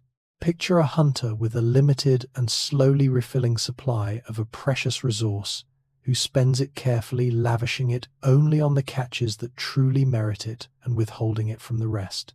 It is a striking degree of behavioral control for so small an animal, the ability to modulate venom, use prey by prey, weighing cost against benefit each time. The widow is not a creature of blind reflex, biting everything the same. She is a careful manager of her own deadliest asset, and she spends it like the treasure it is. A web is not permanent. It tears, it tangles, it loses its stickiness, it fills with debris. And so the widow is forever maintaining her great trap, repairing damage, replacing worn lines, and often rebuilding portions of it under the cover of darkness, keeping her hunting apparatus in working order night after night. This upkeep is constant labor. Sticky capture lines lose their grip over time and must be replaced to keep the trap effective. Damaged scaffolding must be re-anchored. Prey remains and dust accumulate and must be managed. Rather than abandon a good location and start over, the widow tends and renews her existing web, investing ongoing effort to maintain the structure she has built, much of this work done at night when she is most active and least exposed. There is real economy in this. Silk is metabolically costly to produce, so she does not waste a whole web when repairs will do. She recycles where she can. Spiders often consume their own old silk, reclaiming its protein to spin anew. The web is a living, maintained thing, continually patched and renewed, an investment she protects and sustains rather than discards. Picture a fisher who mends the same great net every night, replacing frayed sections, retying anchors, keeping it always ready rather than weaving a new one from scratch each day. It speaks to the web's value to her and to her own diligence. This is not a structure spun once and forgotten.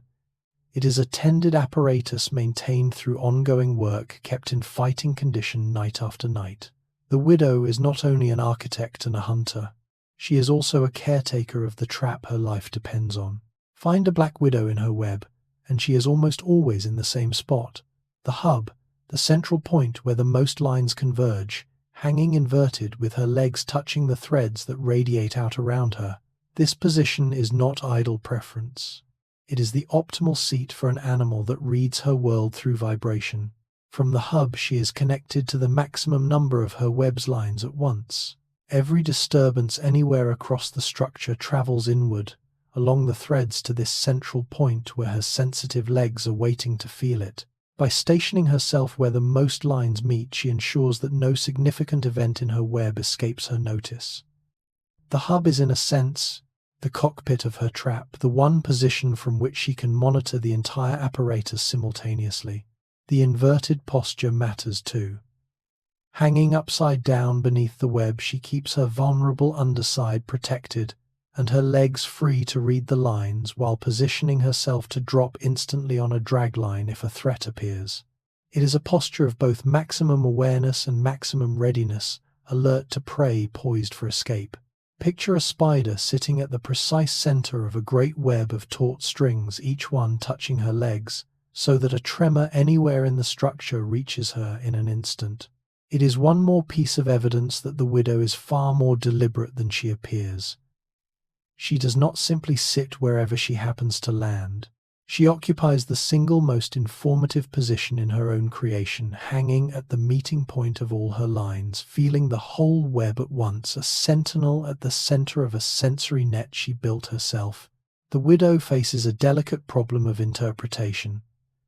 Everything she knows of the world arrives as vibration in her web, but not every vibration means the same thing. A meal, a mate, and a mortal threat can all announce themselves by shaking her threads, and she must tell them apart correctly, because the cost of mistaking one for another can be fatal. She manages this through a fine reading of the vibration's character. Prey tends to shake the web in a particular way, the irregular, panicked struggle of something caught and trying to escape. A courting male sends a very different signal, a deliberate, rhythmic, patterned tapping and plucking that announces him as a suitor rather than a snack. A large threat sends still another signature, heavy and alarming. From these distinct patterns she draws her conclusions and chooses her response. The stakes of getting it right are high. Treat an approaching male as prey, and she may kill a potential mate. Treat a real threat as prey, and she may rush toward danger. Treat prey as a threat, and she may flee from a meal. Her survival and her reproduction both depend on reading these trembling signals accurately moment to moment in the dark. Picture having to distinguish a guest, a delivery, and an intruder, using nothing but the different ways each one makes your floorboards creak. It reveals a surprising depth of discrimination in so small a brain. The widow is not reacting blindly to any disturbance. She is interpreting, classifying the vibrations that reach her sorting friend, from food from foe, and this interpretation is nowhere more consequential or more dramatic than in the dangerous approach of a male, which is where her story turns. Next, for the male black widow, approaching a female is the most dangerous journey of his life. She is many times his size, exquisitely tuned to read vibration as prey, and fully capable of killing him before he ever reaches her. To survive the approach, he must do something remarkable. He must announce himself clearly and convincingly, as a mate and not a meal, and he does it through a courtship dance performed on her own web. When a male reaches the edge of a female's web, he does not rush in. He begins to signal, plucking and vibrating the threads in deliberate rhythmic patterns, quite unlike the frantic struggle of trapped prey. This is his courtship, a careful, patterned performance designed to identify him, to soothe her predatory response, and to communicate his intentions across the very medium she uses to hunt. He is, in effect, sending her a message in the only language she reads, the language of the trembling web. Some males go further, still carefully reducing or even cutting parts of her web as they approach, and laying down their own signaling threads, managing the very structure through which she senses the world, tilting the encounter toward courtship and away from predation. Every step is a calculated risk, a piece of communication in a life or death negotiation. Picture a suitor who must approach a partner across a minefield she controls, sending the right signals at every step, knowing that one misread move means death. It is courtship as careful diplomacy conducted in vibration. The male's survival and his chance to father young depend entirely on how well he performs this dance, on his ability to speak to a far larger and deadlier creature in her own silent language, and persuade her thread by thread that he comes in peace. That signaling deserves a closer look because it is one of the most elegant communications in the spider world. The male does not simply blunder onto the web hoping to be recognized. He effectively knocks, sending specific structured vibrations ahead of himself that distinguish him from prey and identify him as a courting male of the right species. His vibrations differ from prey signals in their rhythm, their regularity, and their persistence. Where a trapped insect thrashes chaotically and briefly, the male produces sustained, patterned, deliberate signals, a rhythmic courtship vibration he maintains as he advances. This patterning is the key. It is precisely the kind of regular, structured signal that struggling prey never produces, and the female can read the difference. His steadiness is his password. Researchers studying these courtship vibrations have found them to be specific and meaningful, a genuine signaling system carrying information across the web. Biologists still work to fully decode all that passes between male and female in these trembling exchanges, but it is clear the male is doing far more than making noise. He is transmitting a recognizable identity, a deliberate message that says across the silk, I am not food, I am one of you. I have come to mate. Picture a visitor who, before crossing a threshold, taps out a specific recognizable rhythm to signal that he is a friend and not an intruder. It is communication of real sophistication, conducted entirely through the medium of the web. The male's rhythmic knocking is his single best tool for survival, a learned, structured signal that may mean the difference between being courted and being consumed, sent ahead of every careful step he takes toward the far larger creature at the center. It is the single fact everyone knows about the Black Widow, the behavior that gave her the name, the female who devours the male after mating. It is real, but it is also widely misunderstood, far less universal than the legend insists, and stranger in its details than the simple story suggests. Sexual cannibalism does occur in widows. A female may, in some cases, kill and consume the male during or after mating, but it is not the invariable rule the name implies. In many encounters, the male is not eaten at all. Whether cannibalism happens depends on the species, on the female's hunger, on the circumstances of the meeting, and on how successfully the male manages his risky approach and retreat. The image of the widow as an automatic husband killer overstates a behavior that is real but conditional. The name itself reflects an old human fascination projecting onto the spider, a drama of betrayal and murder that says as much about us as about her. The reality is less a tale of treachery than of biology under pressure, a large, hungry, predatory female and a small male venturing into her domain with outcomes that vary widely from one encounter to the next. Picture a reputation built on something that is true sometimes in some species under some conditions and then hardened into an absolute law it never was. It is the most famous thing about her and one of the most exaggerated.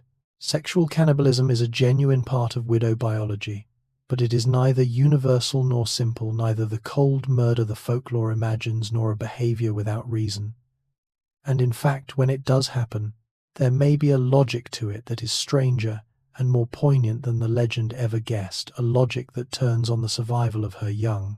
When a female widow does consume her mate, it can look to us like senseless violence.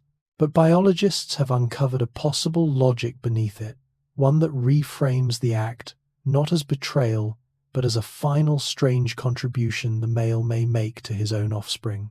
The cannibalism in some cases may serve the next generation. The reasoning runs through nutrition. Producing eggs is enormously costly, demanding protein and energy the female must gather from her food.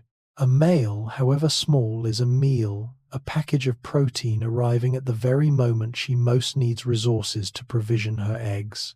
By consuming him, she may gain nourishment that goes directly into the clutch he has just fathered. In a grim but real sense, his body becomes food for his own young. Researchers have found that in some species, males eaten by their mates may father more or healthier offspring as a result. There is even evidence in certain related spiders that males may behave in ways that make their own consumption more likely, effectively offering themselves because their genetic payoff comes through the survival of their young, not through living to mate again. Scientists still debate how widespread and deliberate such self-sacrifice truly is across the widows. But the underlying logic is sound. A male who is eaten may, through that very act, give his offspring a better start. Picture a final gift in which the giver becomes the gift itself, a parent's body transformed directly into provision for his children. It turns the most lurid fact about the widow into something almost tender in its harsh way. What folklore cast as murder may be in part an act of provision. The male's last contribution, his body feeding the mother of his young, his sacrifice woven into the next generation he will never see. For all the legend's insistence on the doomed male, the truth is that many male widows survive their encounters entirely, and some have evolved real strategies to improve their odds. The journey to a female is dangerous, but it is not a death sentence, and the males who navigate it well live to seek another mate. Survival depends partly on the female's state. A well-fed female has far less reason to treat an approaching male as food than a starving one does, and males appear able to sense this, favoring females who have recently eaten, whose predatory hunger is sated and approaching the prey. Dangerous ones with greater caution, or not at all. Reading the female's condition before committing is itself a survival skill. Timing and technique matter too. A male who courts effectively signaling his identity clearly through the web, who approaches and retreats with care, and who completes mating and withdraws swiftly, can come through unharmed. Some manage the entire encounter and depart to find another female living on, rather than ending as a meal. The cautious, skillful male is not necessarily the male who dies.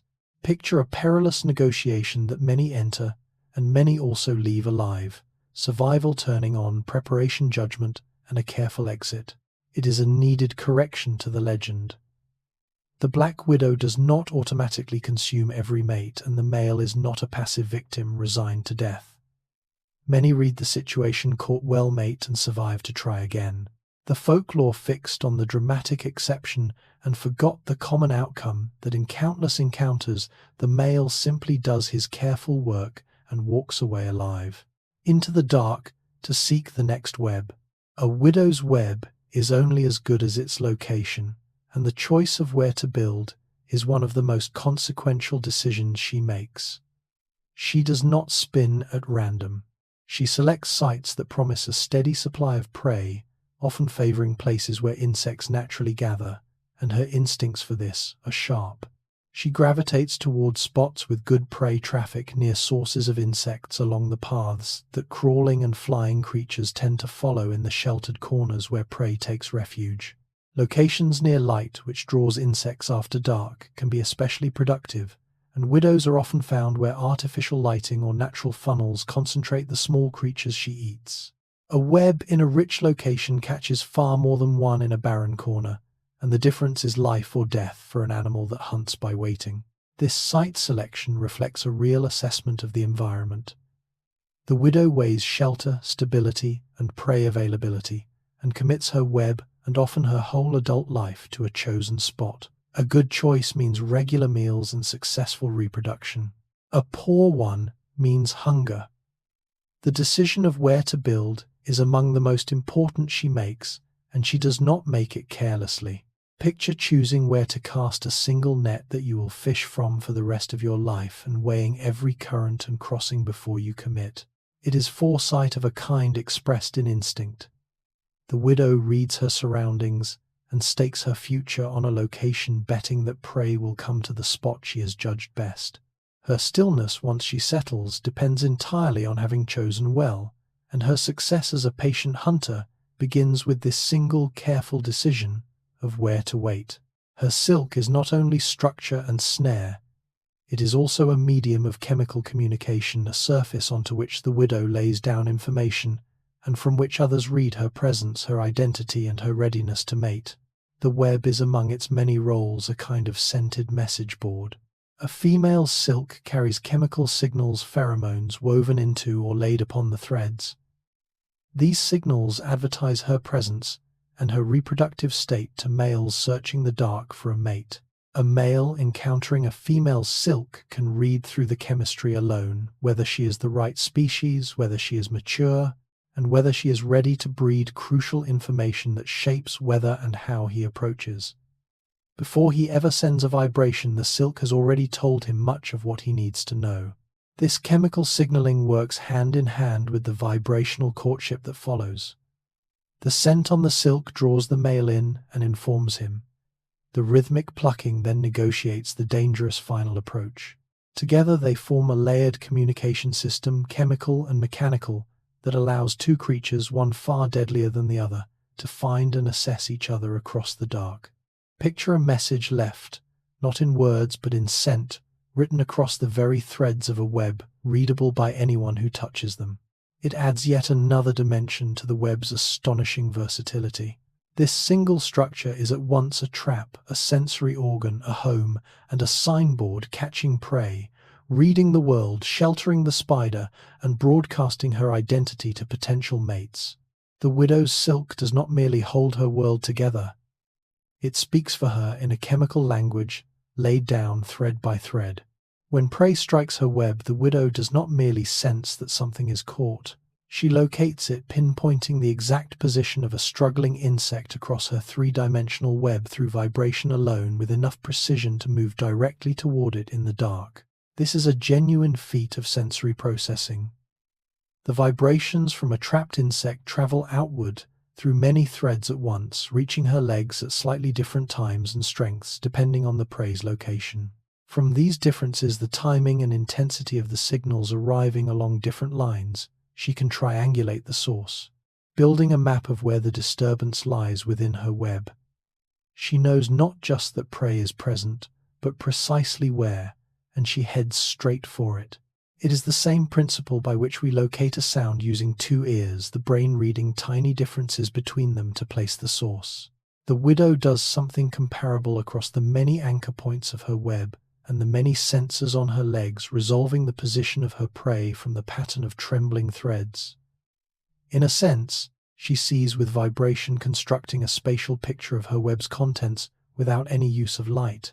Picture finding a fly in total darkness in a tangled three-dimensional space, guided only by the way its struggles travel down the threads to your fingertips. It is one of the clearest demonstrations of how completely she inhabits a vibrational world. Where we would be helpless in the dark, she navigates with confidence, reading position from tremor, moving unerringly toward prey she has never seen. The web is her eyes, and through it she perceives her world with a precision that rivals sight. Watch a widow long enough, and a principle emerges. She wastes nothing. Not venom, not silk, not energy, and not movement. Everything about how she lives is governed by a deep economy, a refusal to spend more than a task requires, and it is this thrift as much as anything that lets so fragile an animal endure. Her stillness is the most visible expression of it. She does not pace her web or patrol it. She hangs at the hub and lets the structure work, moving only when there is reason to. When she does move, it is purposeful and direct toward caught prey, toward web repair, toward escape, never idle. Her venom she meters drop by drop, her silk she recycles and reuses, her energy she hoards against lean times. The whole animal is organized around conservation. This economy is not laziness. It is survival strategy for a creature with a slow metabolism, a limited venom supply, a costly to produce silk, and a body too fragile to risk needlessly. By spending as little as possible on everything, the widow stretches her resources across the long waits between meals and the perils of her existence. Thrift is how she lasts. Picture an animal that has refined the art of doing only what is necessary, that moves, bites, and spins only when the cost is justified and otherwise waits. It is the unifying logic beneath all her behavior. The patient hang, the metered venom, the recycled silk, the direct and minimal movements, all are facets of a single principle of economy. The widow has survived not by being powerful or fast, but by being frugal, wasting nothing, and outlasting a world that asks more of hungrier, more extravagant animals. Her thrift is her strength.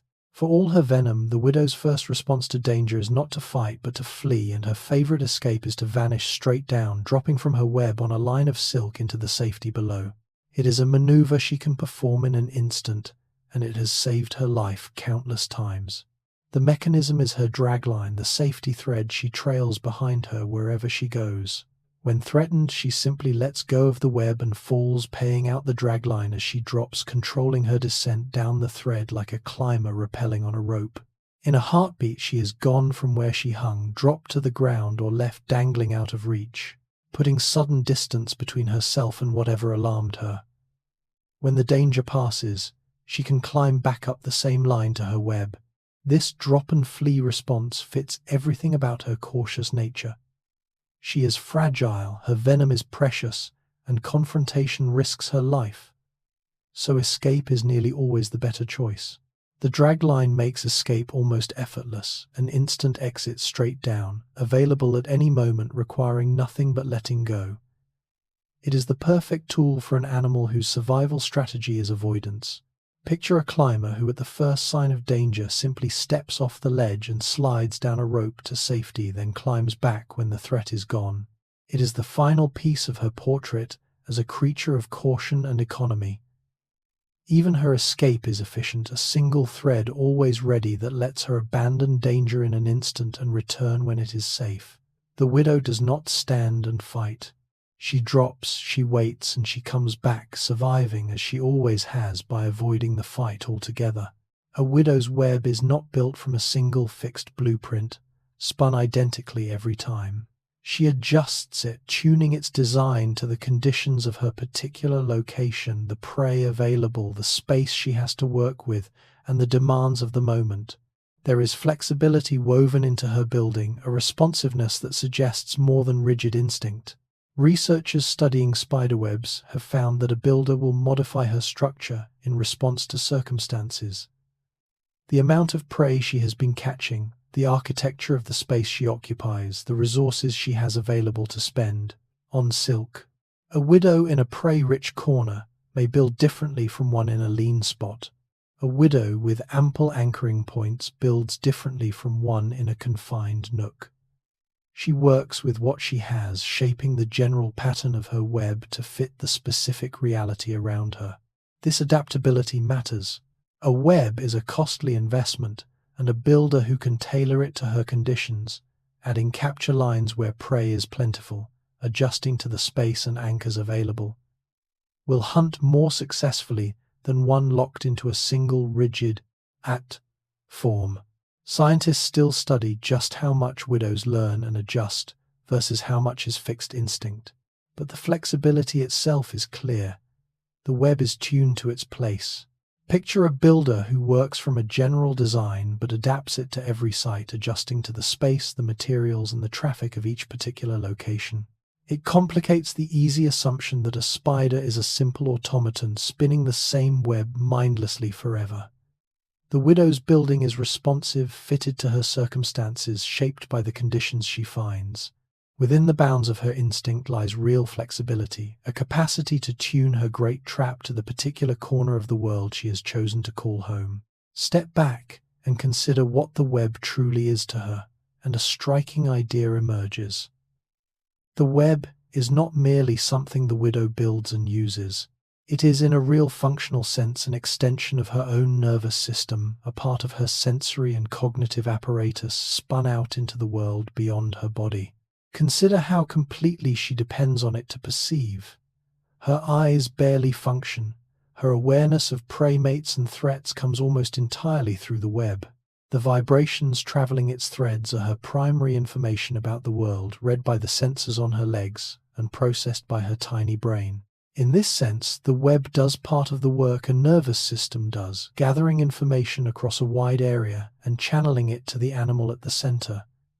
It extends her perception far beyond the reach of her own body.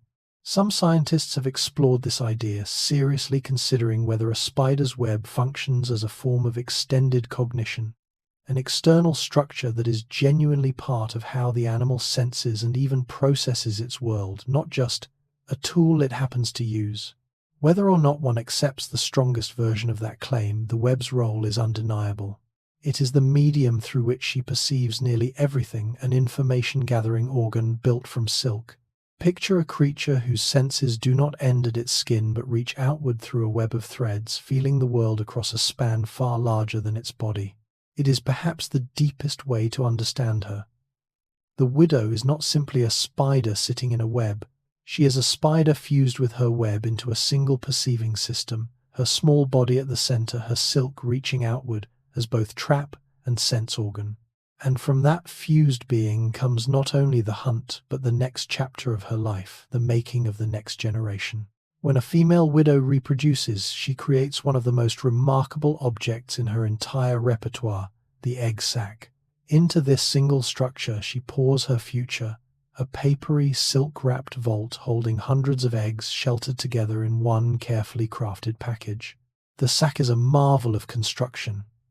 She spins it from a special tough silk, weaving a protective container and depositing her eggs inside, sealing them within a wall of thread engineered to shield them.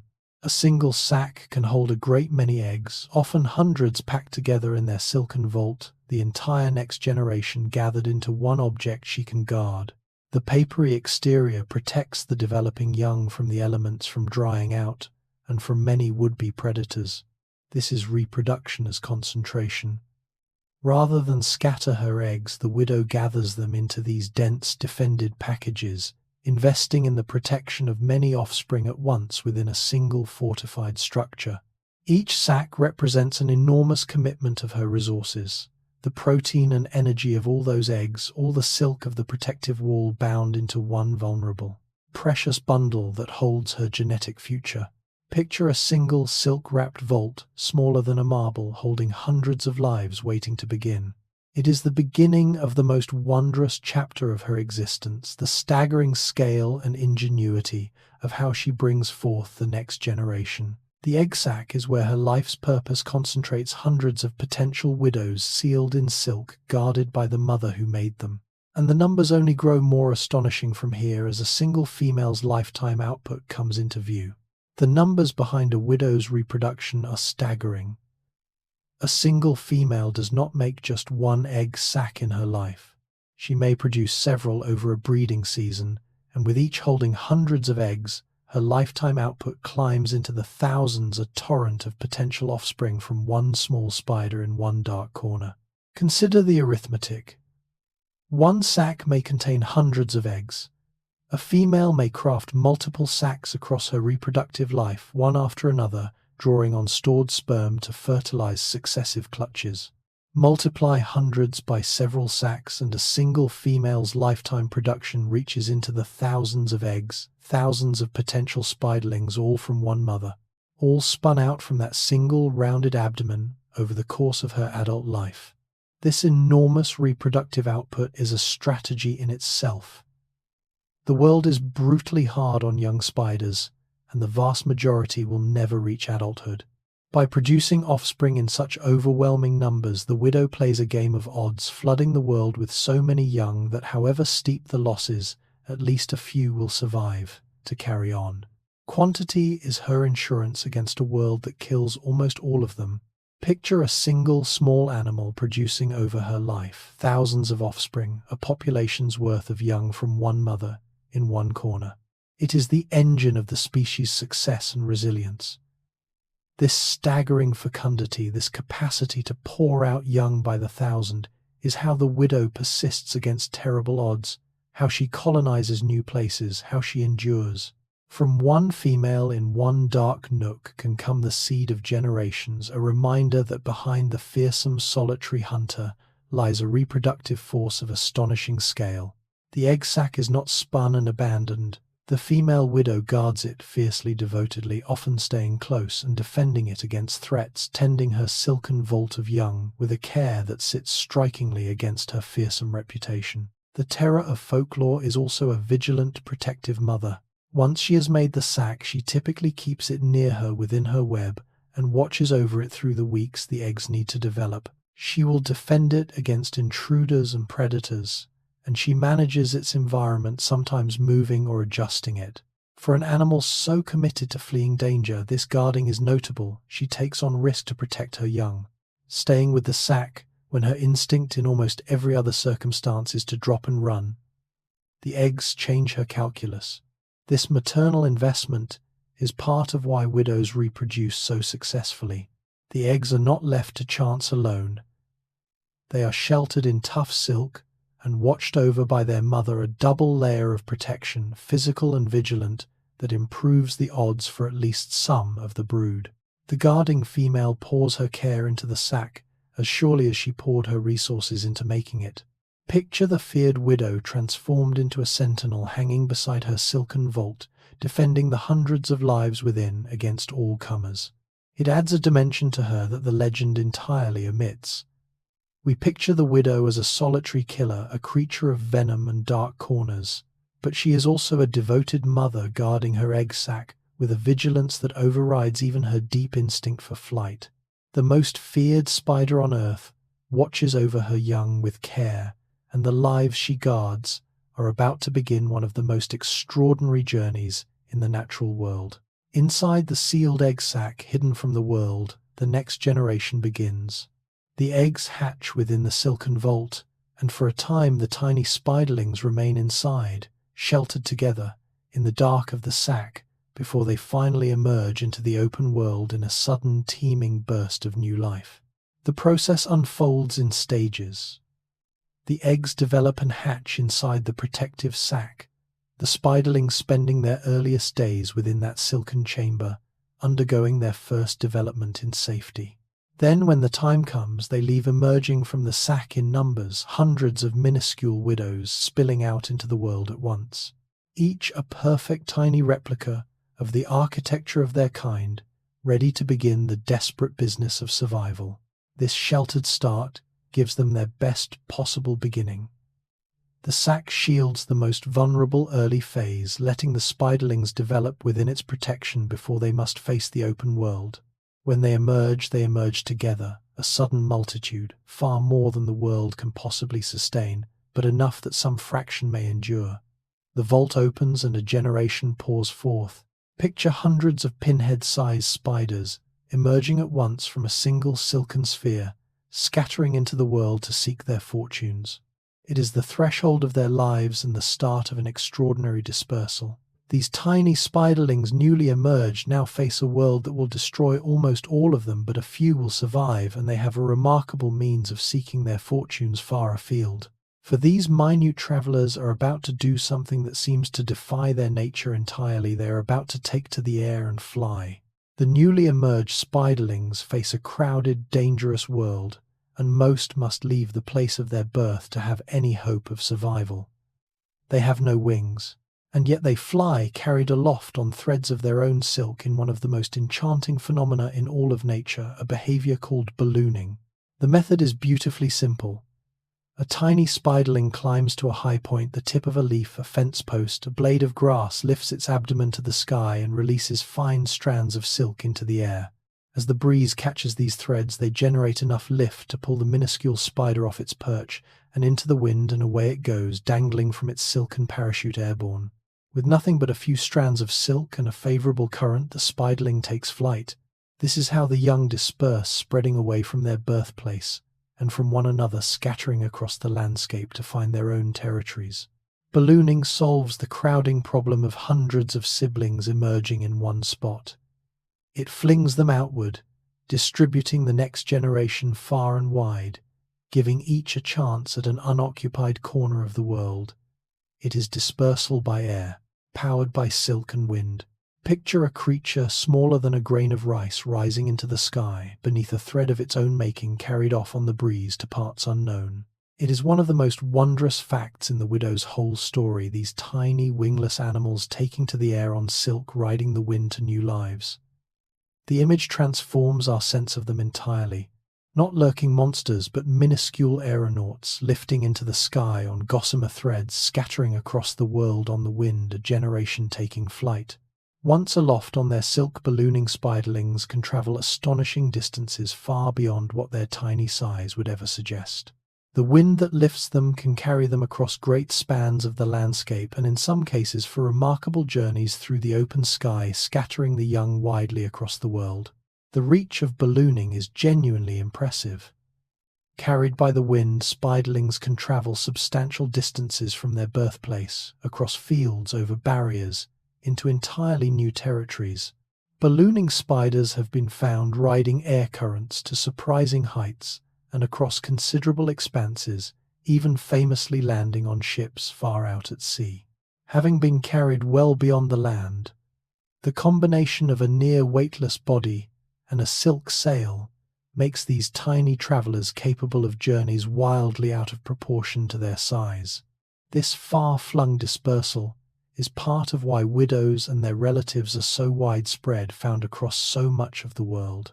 Ballooning spreads the young across vast areas, seeding new populations in distant places, carrying the species into new ground, generation after generation.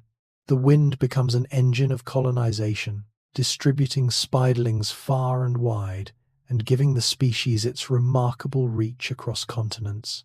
Picture a creature you can barely see lifted into the sky and carried for great distances on the wind, landing in a place its parents never knew. It is dispersal on an epic scale, accomplished by the tiniest of travelers. These minuscule spiderlings riding the wind on silk are how the species reaches across the world, how a widow born in one corner can have descendants scattered far beyond it. The wind takes them and they go seeding the next generation across a span their small bodies could never otherwise cross. The early life of a spiderling is brutal, and one of its first dangers comes not from the outside world, but from its own siblings. In the crowded days after emerging before they disperse, the tiny widows may turn on one another, and sibling cannibalism thins their ranks even before they have left the place of their birth. The reason is grim necessity. Hundreds of spiderlings emerge together into a small space, all hungry, all competing for scarce first meals. In such crowded, food-poor conditions, the larger or quicker among them may consume their smaller siblings, the strong feeding on the weak in the desperate scramble of those first days. It is a harsh winnowing, the brood reduced by its own members before the wider world has even begun to take its toll. As unsettling as it is, this behavior fits the logic of their existence. The world cannot support all the hundreds that emerge. The vast majority are destined to die regardless. Sibling cannibalism is simply one of the first culls, one more pressure in a life that begins with overwhelming numbers and ends with very few survivors. The spiderlings that disperse soonest by ballooning away escape this danger by leaving it behind. Picture a crowd of newborns so numerous and so hungry that some feed upon others, the brood thinning itself in its first days. It is a sobering counterpoint to the wonder of their emergence and flight. The same generation that takes wondrously to the air on silk, also in its first crowded days preys upon itself. This is the harsh arithmetic of a life built on overwhelming numbers, hundreds born, so that a few may live with the winnowing beginning immediately, even among siblings. The journey to adulthood is perilous from the very first day. For all the hundreds that emerge from a single sack, only a tiny fraction will ever reach adulthood. The odds against any individual spiderling are immense, a gauntlet of dangers stretching from the moment of emergence onward, through which only the rare few will pass to become breeding adults themselves. The perils are everywhere. Predators of every kind eat spiderlings by the multitude, birds, insects, other spiders, and more. Starvation claims those who fail to find that crucial first meal. The elements take their toll. Dispersal, by ballooning for all its value, sends many to unsuitable places where they cannot survive. Sibling cannibalism thins them early. At every stage, the world removes the vast majority, and only a sliver of the original hundreds endures. From a sack of hundreds, perhaps a mere handful, sometimes fewer, will live to adulthood. This is precisely why the widow reproduces in such overwhelming numbers. The staggering output of eggs is not excess. It is necessity calibrated against terrible odds.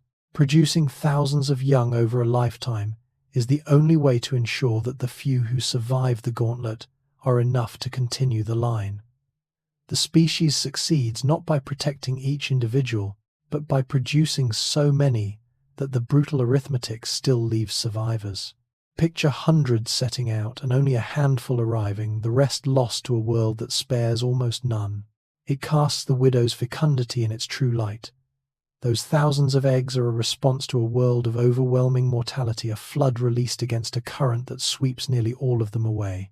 The few that survive do so against staggering odds, and each adult widow hanging in her web is a rare victor, one of the scarce survivors of a generation that began in the hundreds and was reduced by a hard world to almost none. A spiderling that survives does not become an adult overnight. It must grow, and growth for a widow means a long series of molts, a repeated shedding of the exoskeleton, each one a perilous transformation as the young spider works its way up through successive stages toward maturity. The path is incremental and dangerous. With each molt, the spiderling sheds its outgrown shell and emerges slightly larger, having grown a new exoskeleton beneath the old. It must do this multiple times on the road to adulthood, growing in stages, each molt advancing it toward its mature size and form.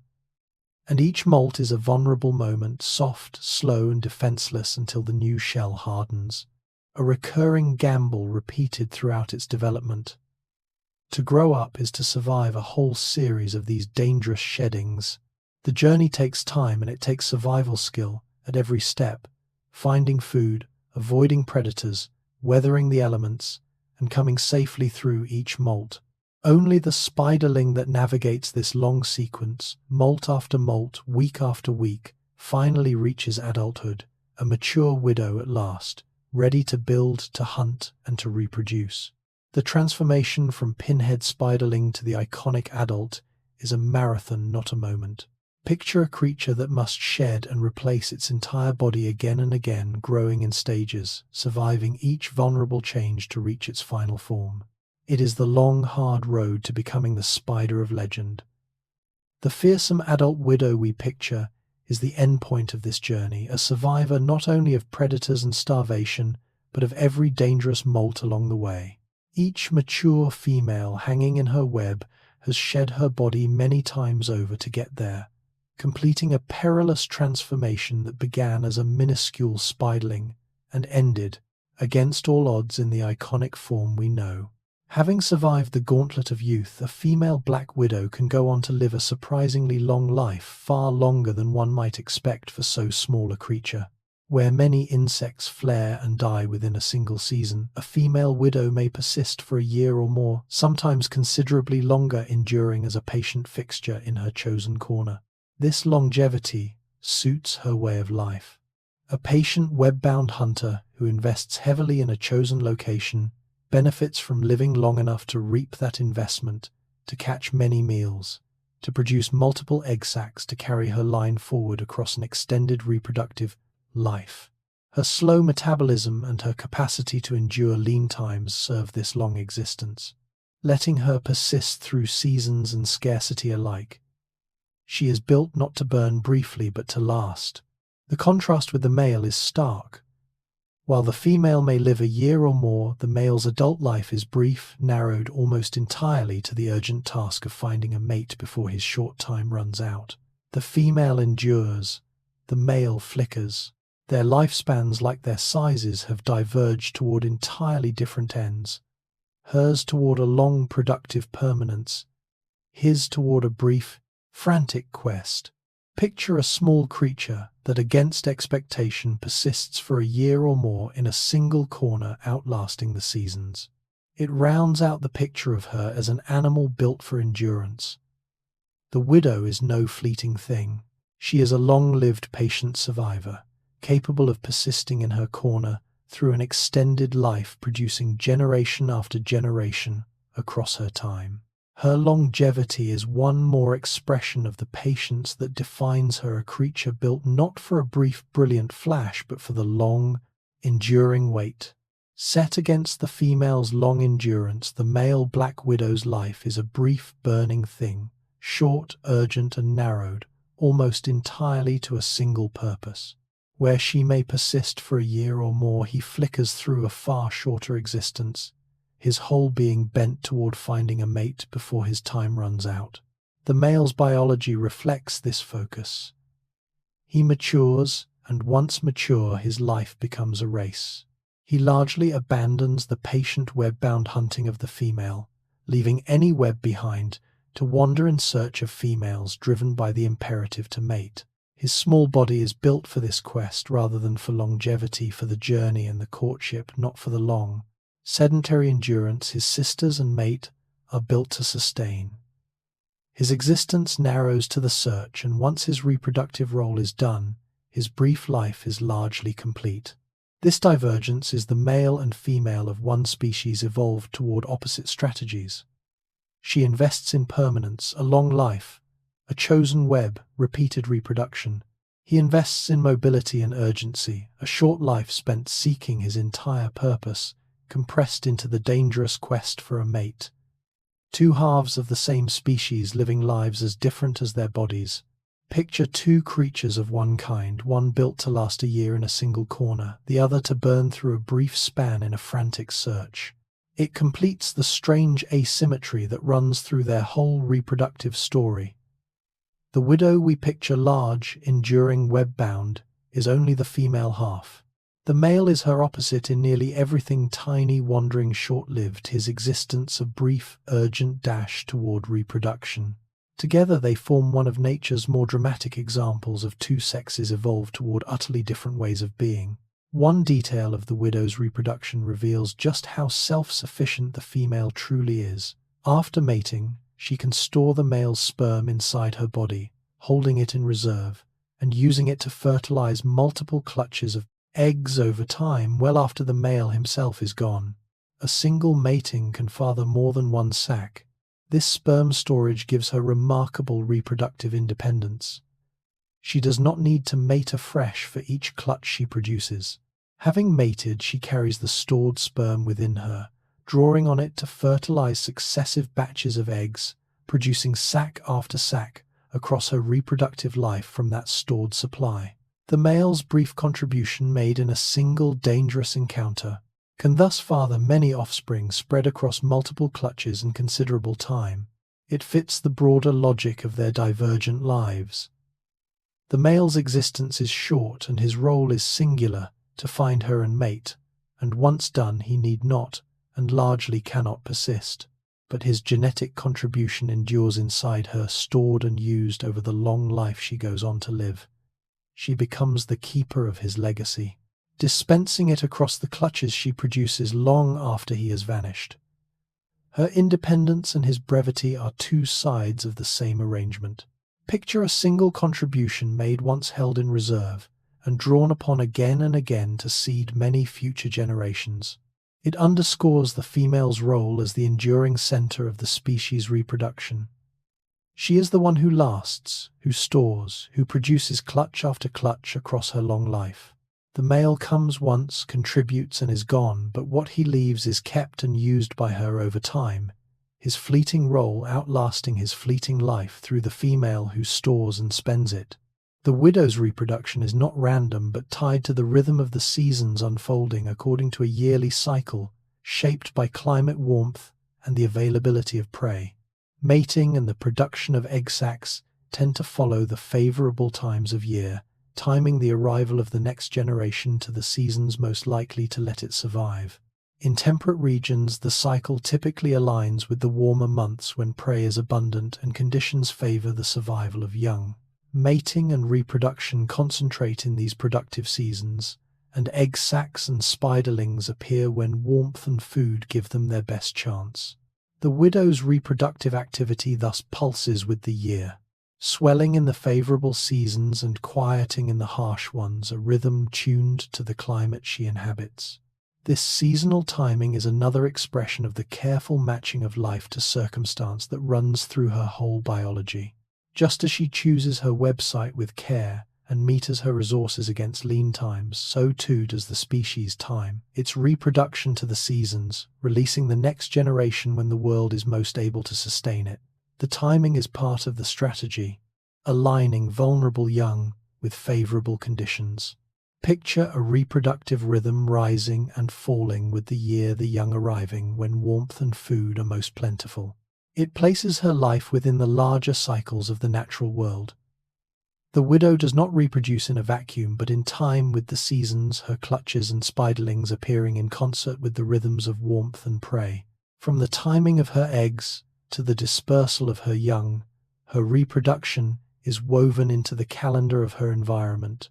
One more way she fits herself precisely to the world she lives in. Pause on the raw arithmetic because the scale of it is hard to hold in the mind. A single female producing multiple sacs of hundreds of eggs, each over a reproductive life that can span a year or more, represents a reproductive potential that runs into the thousands, and from those thousands in theory could spring a cascade of widows almost beyond counting. Consider the multiplication. Hundreds of eggs per sac, several sacs per female, thousands of potential offspring from one mother, and were even a fraction of those to survive and reproduce. In turn, each producing their own thousands, the numbers would explode geometrically. A single founding female, giving rise across just a few generations to a theoretical multitude that strains comprehension. The reproductive math of the widow followed to its conclusion is staggering. Of course, the world prevents this explosion. The brutal mortality of spiderlings, predators, starvation, the elements, cannibalism holds the numbers brutally in check, ensuring that only a tiny fraction of that theoretical potential is ever realized. The staggering fecundity and the staggering mortality balance against each other, the flood of young matched by the flood of death, leaving populations roughly stable. The math is theoretical, the reality is constrained. Picture the numbers that would follow if every egg survived a single female's line, filling the world within a few generations. It reveals the immense reproductive force coiled within this small animal, held in check only by the hard limits of survival. The widow carries the potential to multiply beyond reckoning. The world permits only a sliver of it. In that tension, vast potential against vast mortality, lies the resilience of the species. The widow floods the world with young, precisely because the world destroys nearly all of them, and from that balance the species endures generation upon generation. The widow's reproductive power means that even a small founding presence can give rise to a thriving local population. From a single egg sac with its hundreds of young can come enough survivors to seed an area to establish or replenish a population of widows in a place spreading out from that one silken vault of beginnings.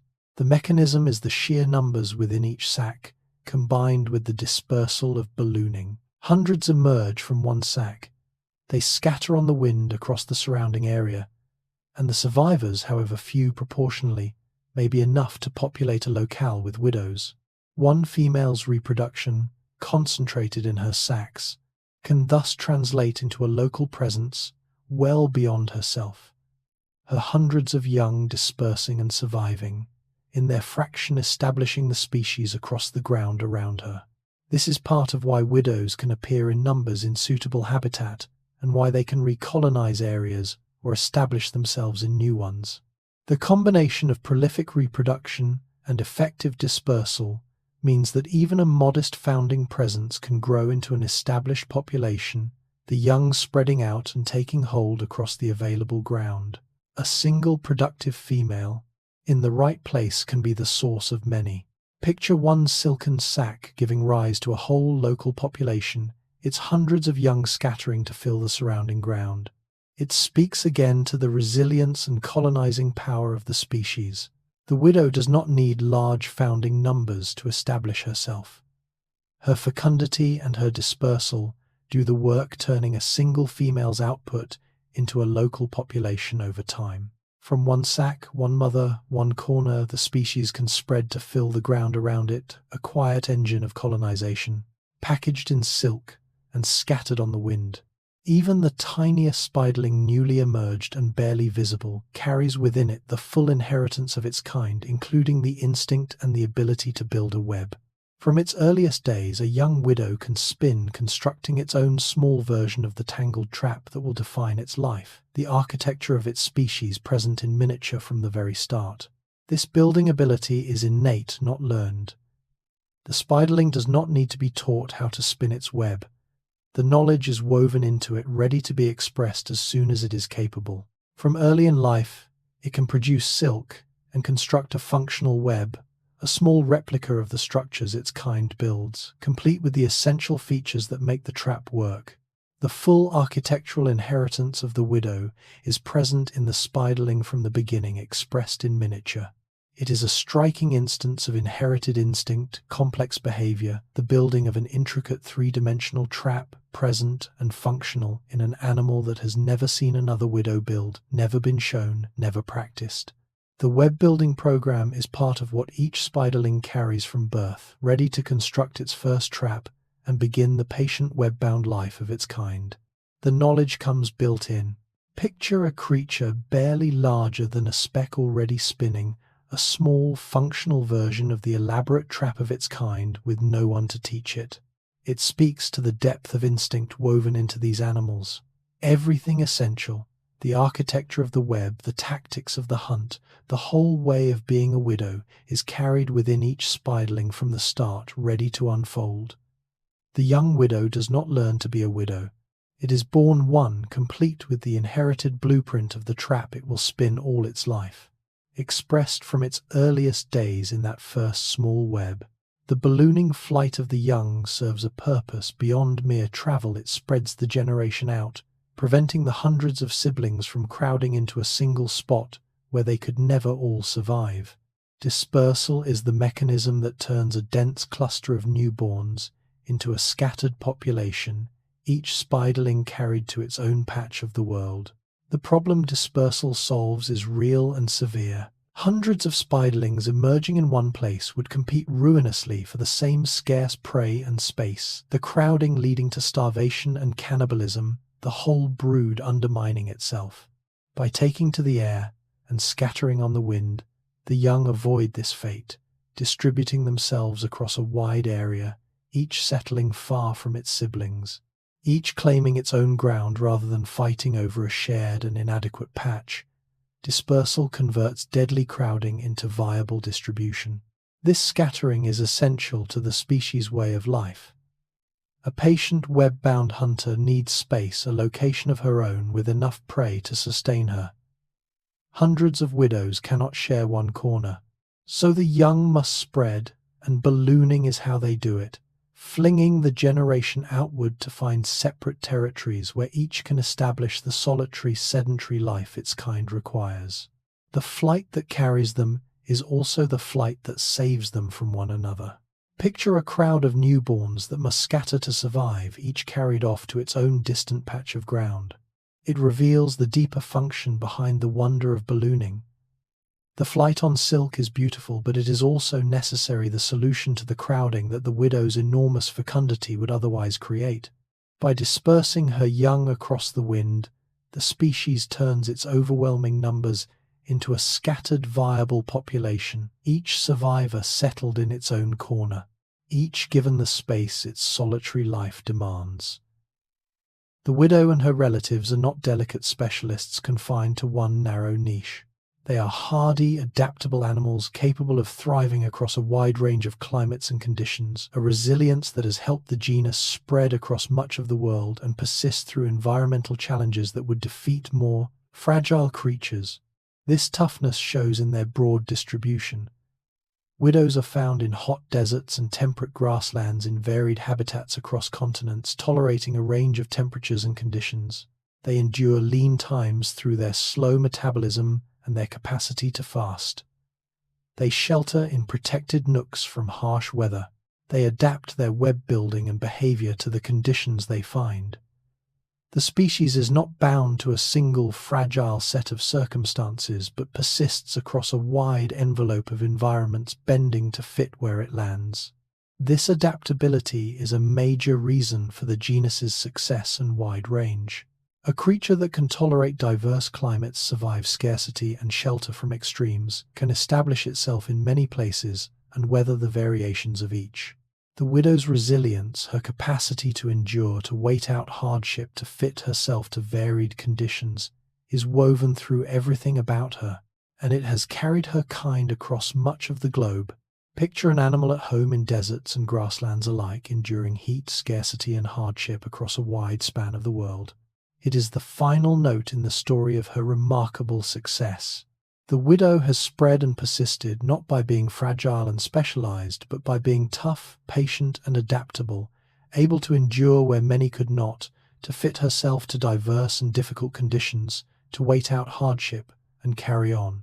This resilience, expressed across climates and continents, is what has made her kind one of the more widespread and enduring presences in the world's quiet corners. For all the wonder of ballooning flight and far-flung dispersal, the adult female widow lives an existence of profound smallness, much of her entire life spent within a tiny patch of the world, often little more than a single square meter, the web, and its immediate surroundings comprising nearly her whole universe. Once she settles into a chosen location, the female widow stays. She builds her web in her corner and lives out her long life largely within it, and the small space around it hanging at the hub, hunting what comes to her, producing her egg sacs, all within a remarkably confined area. The wandering of her youth, the flight of her dispersal, gives way to a sedentary adulthood of striking spatial smallness, a whole life conducted within a space you could cover with your arms. This confined existence is the natural endpoint of her strategy.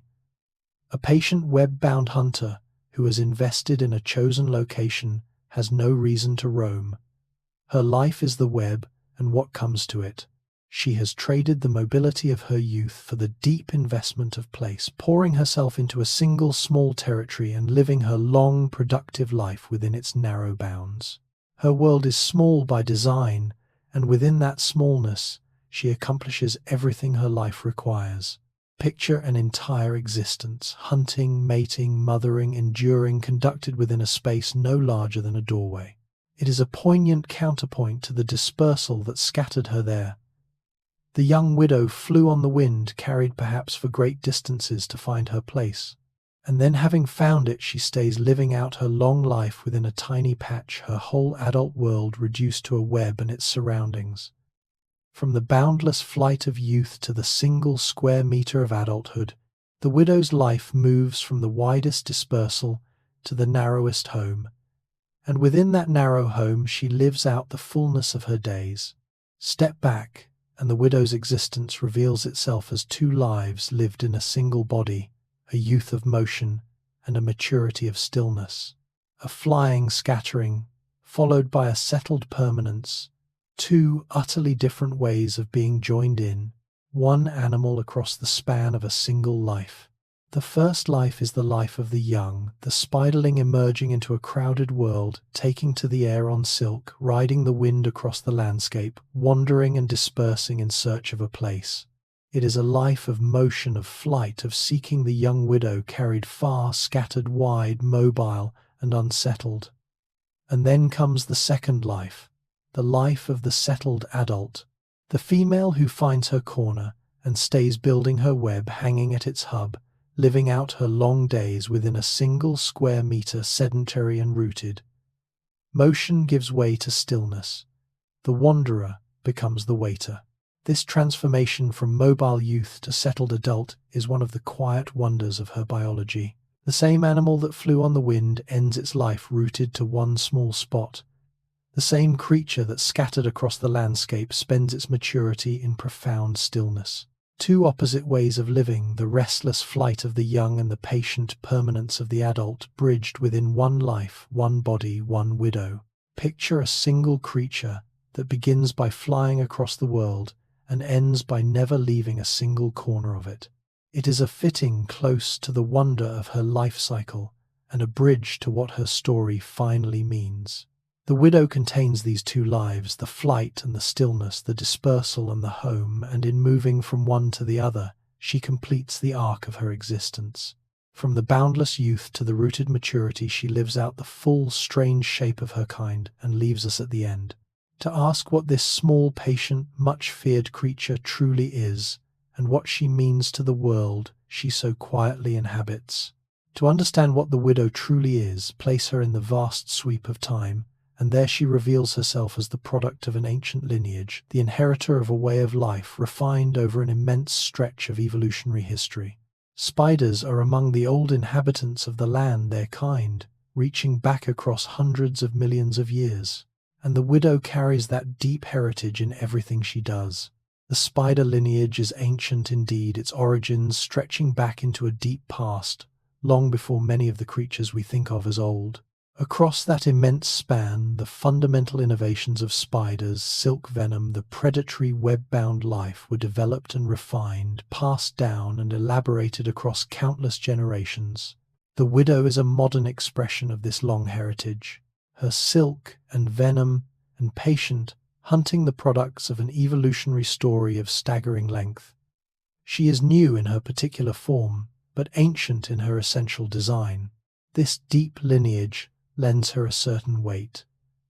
The widow is not a recent novelty, but a current chapter in a very old story, the latest refinement of innovations that have served her kind across geological time. The silk she spins, the venom she meters, the web she builds, all are inheritances from an ancient line perfected over a span of time almost impossible to grasp. She carries the deep past within her, expressed in every thread and every patient hour. Picture a way of life so old that it was already ancient when much of the familiar living world was new. It begins the final reckoning with what she means. The widow is a creature of deep time, an inheritor of one of the land's oldest and most successful strategies for living. To regard her is to look upon the product of an immense evolutionary history, a small animal carrying within her the refined inheritance of hundreds of millions of years, hanging in her web as her kind has hung, in one form or another, across an almost unimaginable span of the past. Set aside the fear for a moment, and the widow reveals herself as something the natural world genuinely needs, a predator that helps keep insect populations in check. In her quiet corner, catching and consuming the insects that blunder into her web, she plays a real ecological role, one of the countless small controls that hold the balance of the living world. Her contribution is the steady predation of her kind, multiplied across all the widows in all their corners. Each widow consumes a stream of insects over her life, including often the very pests and nuisance species that humans have reason to dislike. Spread across a population of widows, this predation adds up to a meaningful pressure on insect numbers, a small but real force helping to regulate the abundance of the creatures she eats. She is one strand in the vast web of predator and prey that keeps ecosystems in balance. This ecological service is easy to overlook beneath the fear she inspires, but it is genuine. The widow is not merely a danger lurking in the dark. She is a working part of her ecosystem, a predator performing the essential function of population control, helping to keep in check the insects that would otherwise multiply unchecked. Her presence, far from being purely a threat, contributes to the balance of the natural communities she inhabits. Picture countless small hunters, each quietly consuming a share of the insect world together, holding numbers in a balance no single one could maintain. It reframes her place in the world. The widow we fear is also a widow that works a predator, providing a real service, helping regulate the insects around her, contributing to the ecological balance of her surroundings. To see her only as a danger is to miss half of what she is. She is also a necessary hunter, one of the many small predators whose quiet work, summed across the world, helps keep the living balance that sustains us all. It bears stating plainly, as the reckoning with her meaning begins, the Black Widow is far less deadly than her fearsome reputation insists. The gap between the terror she inspires and the actual harm she does is vast, and closing that gap is essential to seeing her truly. The evidence is clear. Deaths from her bite are in the modern world, with medical care available, extraordinarily rare. The overwhelming majority of people bitten recover fully, often without severe complications, and many bites deliver little or no venom at all. She is shy, reluctant to bite, frugal with her venom, and equipped with small fangs poorly suited to harming us. Nearly everything about her actual biology points away from the lethal menace of the legend. The deadliest spider on Earth by reputation is in reality a creature that very rarely kills. This is not to dismiss her venom, which is genuinely potent, or the real pain a bite can cause. It is to put the danger in proportion, to recognize that the widow's reputation vastly outstrips the threat she actually poses, that the fear has grown far beyond the facts. The legend made her a reliable killer. The reality is a small, timid animal whose bite, while unpleasant, is seldom dangerous and almost never fatal. Picture a creature whose name evokes death, and whose actual record of it is by the numbers vanishingly thin. It is central to what she means.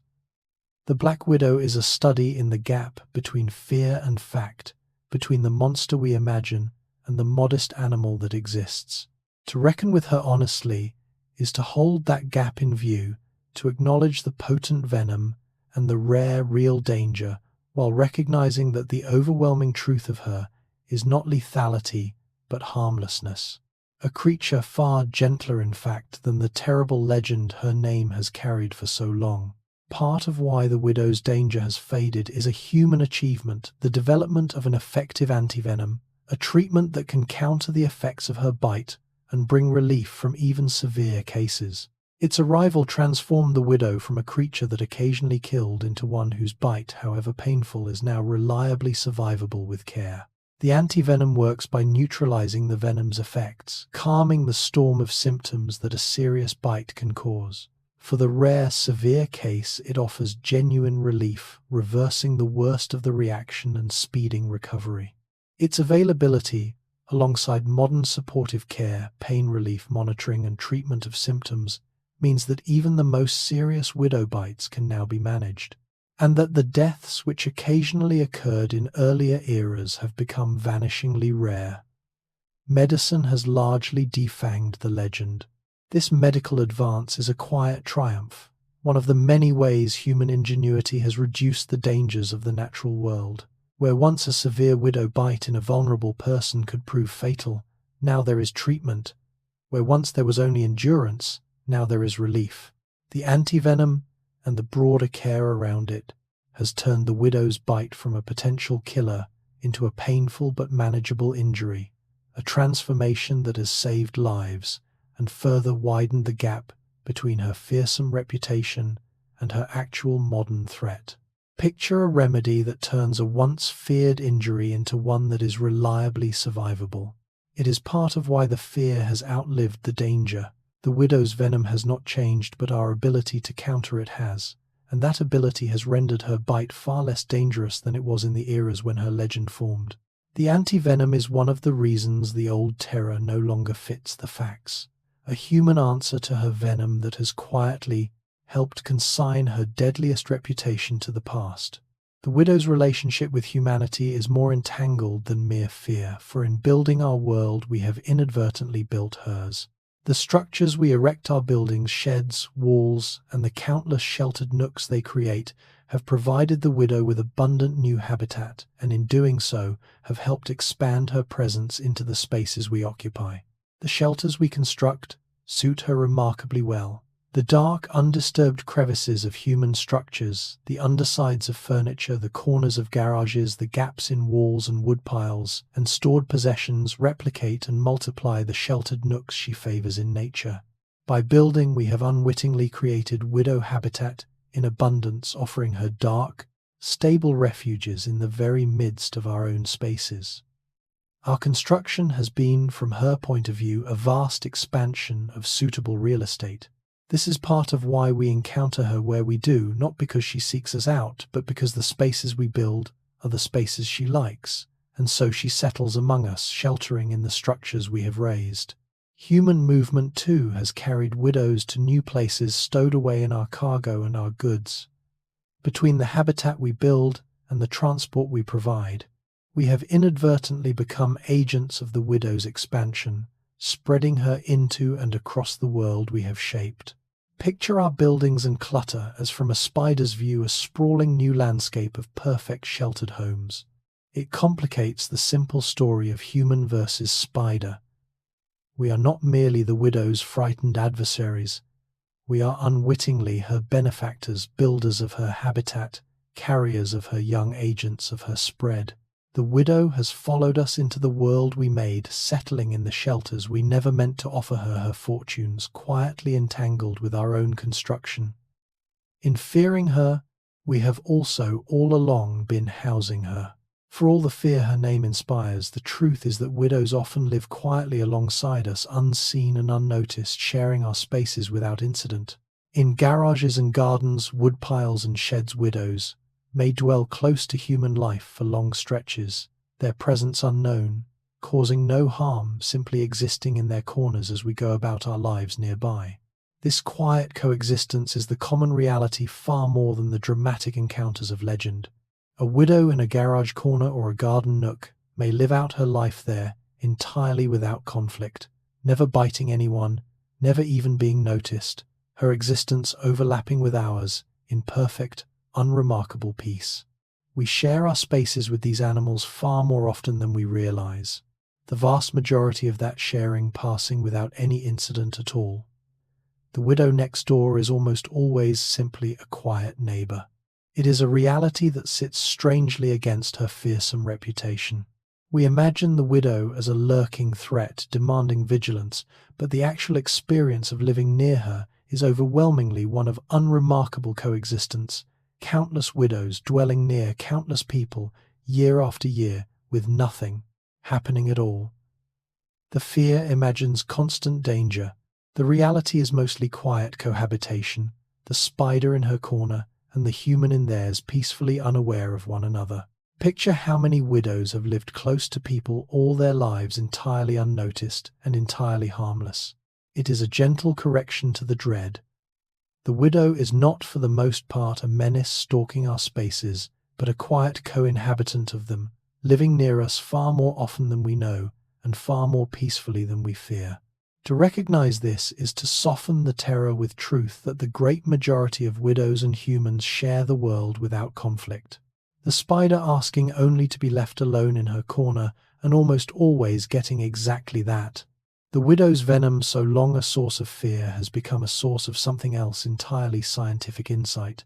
The very molecule that makes her bite formidable, the latrotoxin that floods the nervous system, has proven a valuable tool for researchers, helping to illuminate the workings of our own nerves and offering potential avenues for understanding and medicine.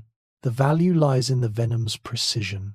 Because latrotoxin acts so specifically on the mechanisms by which nerves release their chemical messengers, it has served scientists as a tool for studying exactly those mechanisms. A key that by forcing a particular biological lock reveals how that lock works. Through studying what the venom does, researchers have learned about the fundamental processes of nerve, signaling the very machinery by which our nervous systems function. The widow's weapon has become a window into our own biology. This turning of venom into insight is part of a broader pattern in which the potent compounds of feared creatures prove valuable to science and medicine. What evolved as a tool for subduing prey becomes in the laboratory a tool for understanding the widow's venom, contributing to knowledge of the nervous system and potentially to medical applications that draw on its specific effects. The danger studied closely yields understanding. Picture the very substance that makes her feared becoming a precise instrument for unlocking the secrets of our own nerves. It adds yet another dimension to what she means to us. The widow is not only a creature to be feared, nor only an ecological worker, but also unexpectedly a contributor to human knowledge. Her venom, a gift to science; her dangerous chemistry, a tool for understanding the workings of life. In studying what we feared, we have learned from it. The widow's potent venom, turned to the purposes of research, has helped illuminate the very biology we share. If her venom serves science, her silk inspires it. The widow's dragline, that thread stronger than steel for its weight, has long captivated materials. Scientists who see in it a model for remarkable new materials, and who have labored for years to understand and replicate the extraordinary substance she produces so effortlessly. The appeal is obvious. A fiber combining great strength with great toughness, produced at body temperature from a simple protein solution, with none of the heat or harshness of human manufacturing, represents a kind of material engineer's dream of making. If spider silk's properties could be replicated and produced at scale, the applications could be far-reaching: strong light, tough materials for countless uses. And so researchers have studied her silk intently, seeking to understand how she achieves its properties and how that achievement might be reproduced. This pursuit has proven challenging, for the widow's silk is the product of an intricate biological process refined over evolutionary time, not easily copied in a laboratory. Yet the effort continues, driven by the promise of a material so remarkable, with scientists exploring various means of producing silk-like fibers inspired by what she makes. The widow's thread stands as both an inspiration and a challenge, a benchmark of natural engineering that human technology still strives to match. Picture a thread so remarkable that decades after we first marveled at it, we are still trying to learn how to make one like it. It is a fitting tribute to her quiet mastery. The widow spins without effort or thought, a material that our finest science still struggles to replicate, a thread that stands at the frontier of materials research, inspiring our efforts and humbling them at once. In her silk, as in her venom, the feared creature proves a teacher, offering to human ingenuity a model of natural engineering we have yet to fully match. What she does without thinking, we have not yet learned to do at all. The black widow, most familiar to us, is not alone. She belongs to a whole genus of related spiders, the widows spread across the world, a family of kindred animals sharing her essential design while varying in their particulars from region to region. The widow we picture is one member of a widespread and varied clan. This genus, known to science as Times latrodectus times, encompasses numerous species found across much of the globe in the Americas, in Australia, across Africa, southern Europe, and Asia. Each region's widows share the family traits, the potent venom built around, similar toxins, the tangled web, the patient web-bound life, while differing in appearance in specifics of behavior and in the details of their biology. They are variations on a single successful theme, a family of related hunters distributed across the world's warmer regions. Among these relatives are widows, famous in their own right within their home ranges, animals that have earned their own local fears and folklore, their own places in the cultures that live alongside them. The redback of Australia, the button spiders of Africa, the various widows of the Americas, and beyond all, our kin, all share the widow heritage. All hang in their corners across the world as members of one far-flung family. The widow is not a lone monster, but one face of a global lineage. Picture not a single feared spider, but a whole worldwide family of them, kindred animals hanging in their webs across the warmer corners of the earth. It widens the frame on what she is. The black widow is a local representative of a global clan, one species among many that share her design and her way of life distributed across much of the world. To understand her is to understand a successful and widespread family, the widows, entire a lineage of patient venomous hunters that has spread across continents. Each region with its own kindred version of the spider, we know all branches of one ancient and successful line. Few animals carry as much human myth as the black widow, and the legends wrapped around her name reveal as much about us as about her. From the very name widow to the folklore of the husband-killing female, the stories we have told about this spider are rich, dark, and revealing, a tapestry of human imagination draped over a small and simple animal. The name itself encodes a myth widow, evoking the female who kills her mate, casting the spider as a figure of lethal seduction and betrayal. Around this central image have gathered countless tales and associations. The spider as femme fatale, as omen, as symbol of death and danger, woven into stories, superstitions, and imagery across the cultures that know her. We have made her a character, a symbol, a vessel for our fascination with danger and with the dark, projecting onto her a drama she does not actually live. These myths tell of human preoccupations more than spider realities. The fascination with the husband-killing female, the association with death and seduction, the casting of the widow as a sinister figure. These reflect our own imaginations, our own fears and fascinations, far more than they describe the modest animal at their center. The widow has become a screen onto which we project our dramas, a small spider burdened with a vast weight of human myth. Picture how much story, how much meaning, how much dark imagination a single small animal has been made to carry. It is central to what she means, for the widow is, among all else, a creature of human myth, an animal whose cultural weight far exceeds her biological one. To reckon with her is to reckon with the stories we have told, to see how we have transformed a shy, frugal, harmless to mostly spider into a symbol of death and betrayal. The widow of legend is largely our creation, and in examining her myths we examine ourselves, our fears, our fascinations, and our endless impulse to make monsters of the small creatures of the dark. The very name that defines her widow is, in an important sense, a misnomer, for it fixes upon a behavior that is neither universal, nor, as she is portrayed, casting the whole animal in terms of an act that often does not even occur. The name misnames her, capturing an exaggerated exception and presenting it as her essential nature. Recall the reality of sexual cannibalism in widows. It happens sometimes in some species under some conditions, but it is far from the invariable rule the name implies, and many males survive their matings entirely. To call her widow is to define her by an act that frequently does not happen, to make the exception her identity, the occasional behavior her very name. The label fixes on the most dramatic possibility and presents it as the defining truth which it is not. This misnaming is itself revealing an instance of how we have distorted her through the lens of our fascinations. We seized upon the most lurid aspect of her biology, exaggerated it, and made it her name and her identity, defining the entire animal by a behavior that is real but conditional, dramatic but not typical. The name widow is less a description of the spider than a monument to our fixation on her darkest possibility, a label that misrepresents the animal it claims to define. Picture an animal named for something it often does not even do, defined forever by an exaggerated exception. It captures the whole problem of how we have seen her. The widow is misnamed, mischaracterized, defined by a fixation rather than a fact, her very identity, a distortion born of human fascination with danger and death.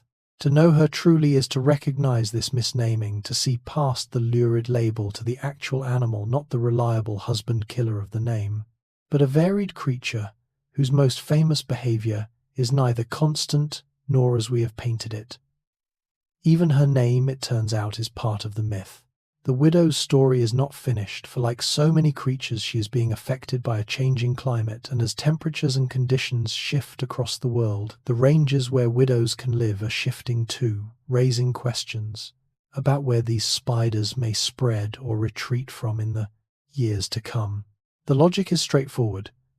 Widows are warmth-loving animals, their distribution shaped by climate, and as the world's temperatures change, the areas suitable for them are changing as well. Warming may open new regions to widows that were once too cold for them, potentially expanding their range into places they could not previously inhabit.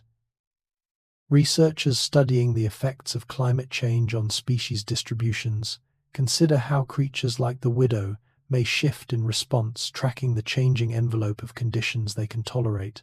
This is part of a vast, ongoing transformation as climate change reshapes where countless species can live, redrawing the maps of the living world. The widow is one small thread in this larger story, an animal whose range, like so many others, may shift as the climate changes, potentially appearing in new areas as warming makes them suitable. Where exactly these shifts will lead remains uncertain, a question scientists continue to study as the changes unfold. Picture the map of where she can live, slowly redrawing itself as the world warms. It places her within the great environmental questions of our time. The widow's future, like that of so many creatures, is bound up with a changing climate that is reshaping the living world. Her range potentially shifting her distribution, responding to conditions in flux. She is a small participant in an enormous transformation, and where the warming world will take her remains among the open questions of her story. One more uncertainty, in a future being rewritten by forces far larger than any single spider. For all that science has learned about the widow's venom, much about it remains incompletely understood, and the full complexity of that potent chemical cocktail, the precise details of how it works and all it contains, continues to hold open questions that researchers are still working to answer. The venom is not a single simple substance, but a complex mixture. And while its principal active component and its broad effects are known, the complete picture, every component, every interaction, the full intricacy of how it acts on the body, is still being unraveled. Scientists continue to study the venom's composition and mechanisms, refining their understanding of this sophisticated biological weapon and the many ways it affects the nervous systems it targets. There remains in the widow's venom complexity yet to be fully mapped. This ongoing investigation reflects a broader truth, that even well-studied creatures hold mysteries that the natural world's intricacies often exceed our current understanding. The widow's venom, despite generations of study, still poses questions about its full composition, its detailed mechanisms, its complete effects that science has not entirely resolved. The animal we think we know retains its secrets, her venom not yet fully understood despite all the attention it has received. Picture a substance studied for generations that still holds details we have not entirely worked out. It is part of the humility her story finally demands. The widow, for all our study and all our fear, is not entirely known to us, her venom alone retaining complexities yet to be mapped, mysteries yet to be solved. To regard her honestly is to acknowledge the limits of our understanding, to recognize that this small, familiar creature still holds questions we cannot fully answer. The widow keeps some of her secrets still, even in the substance we have feared and studied most. Among the deepest mysteries the widow still poses is the question of her web-building instinct, that astonishing capacity present from birth to construct an intricate three-dimensional trap without being taught. How such complex behavior comes to be encoded in so small an animal, ready and complete from the start, remains a profound and not fully answered question. The puzzle is genuine. A spiderling builds a functional web with no instruction, no example, no practice, the elaborate architecture, somehow inherent in it, expressed from its earliest days. How this intricate behavioral program is written into the animal, how it is encoded and inherited and unfolded into the precise act of building, touches on deep questions of instinct and the biological basis of complex behavior that science is still working to understand. The widow's web building is a window onto mysteries of how inherited behavior works at all. Scientists studying animal behavior and its biological foundations continue to grapple with such questions: how complex, specific behaviors come to be built into creatures ready to be performed without learning.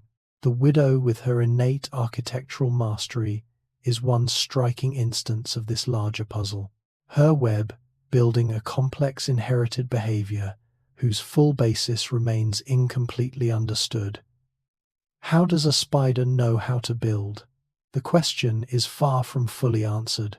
Picture a creature born already knowing how to construct an intricate trap, and the depth of the mystery in how that knowing got there. It is among the open questions she leaves us with. The widow's web-building instinct, so reliable and so complex, points to mysteries of inheritance and behavior that science has not fully resolved. How such intricate knowledge comes to be built into so small a creature, present and complete from birth. In her effortless architecture lies a profound puzzle, one of the deep unanswered questions of biology embodied in a spider spinning without instruction, the elaborate trap of her ancient kind. Return near the end to the role she plays in the living world, for it deserves a final emphasis. The widow, beneath all the fear and myth, is a working part of her ecosystem, a predator whose quiet labor contributes to the balance of the natural communities. She inhabits a small but real thread in the fabric of life around her. Her importance is the cumulative weight of her predation and her place in the web of life. As a consumer of insects, she helps regulate their numbers. As prey herself, she feeds other creatures. As one species among the many in her habitat, she participates in the intricate interdependence that sustains the whole. She is not an isolated menace, but an integrated participant, her existence woven into the ecological relationships of her surroundings, contributing to the balance and function of the communities she belongs to. Remove her, and a thread is pulled from the fabric. This quiet ecological importance is easy to miss beneath her fearsome reputation, but it is real and worth honoring. The widow earns her place in the natural world, performing the functions of a predator, occupying her niche, contributing to the balance of life around her. She is not merely tolerated by her ecosystem, but is part of how it works, a small, necessary presence in the intricate web of relationships that constitutes a living, functioning natural community. Picture her as one thread among countless others in the vast fabric of life, her small contribution woven inextricably into the whole. It is essential to a just understanding of her. The widow is not a creature apart from nature's balance, but a part of it, a working predator with a real ecological role, her quiet labor contributing to the health and function of her surroundings. To see her truly is to see this not a menace intruding upon the world, but a genuine member of it, woven into the living fabric, playing her small and necessary part in the balance of the natural world she has inhabited for so long. Near the close, the deepest truth of the widow's story comes into focus, and it is not about the spider at all. It is about us. The vast gap between the fear we project onto her and the modest animal she actually is reveals as much about human psychology as about widow biology. For the monster is largely our invention draped over a creature who never asked to wear it. Consider all we have seen. The widow is shy, reluctant to bite, frugal with her venom equipped with fangs, poorly suited to harming us, rarely dangerous and almost never deadly. A quiet co-inhabitant of our spaces, a working part of her ecosystem, a devoted mother, and a miter, animal of astonishing engineering and patience. And yet we have made her a symbol of death, a figure of dread, a monster of the dark. The gap between what she is and what we have made her is enormous, and that gap is filled entirely with our own fears, our own imagination, our own projections. This is the widow's deepest lesson. She shows us how human fear is built, how we dread the venomous, the hidden, the alien, far out of proportion to actual danger. How we make monsters of small creatures that trigger ancient alarms. How our fears reveal our own minds more than the animals we fear. The widow is a mirror reflecting back our own psychology, our own capacity to create terror where little exists.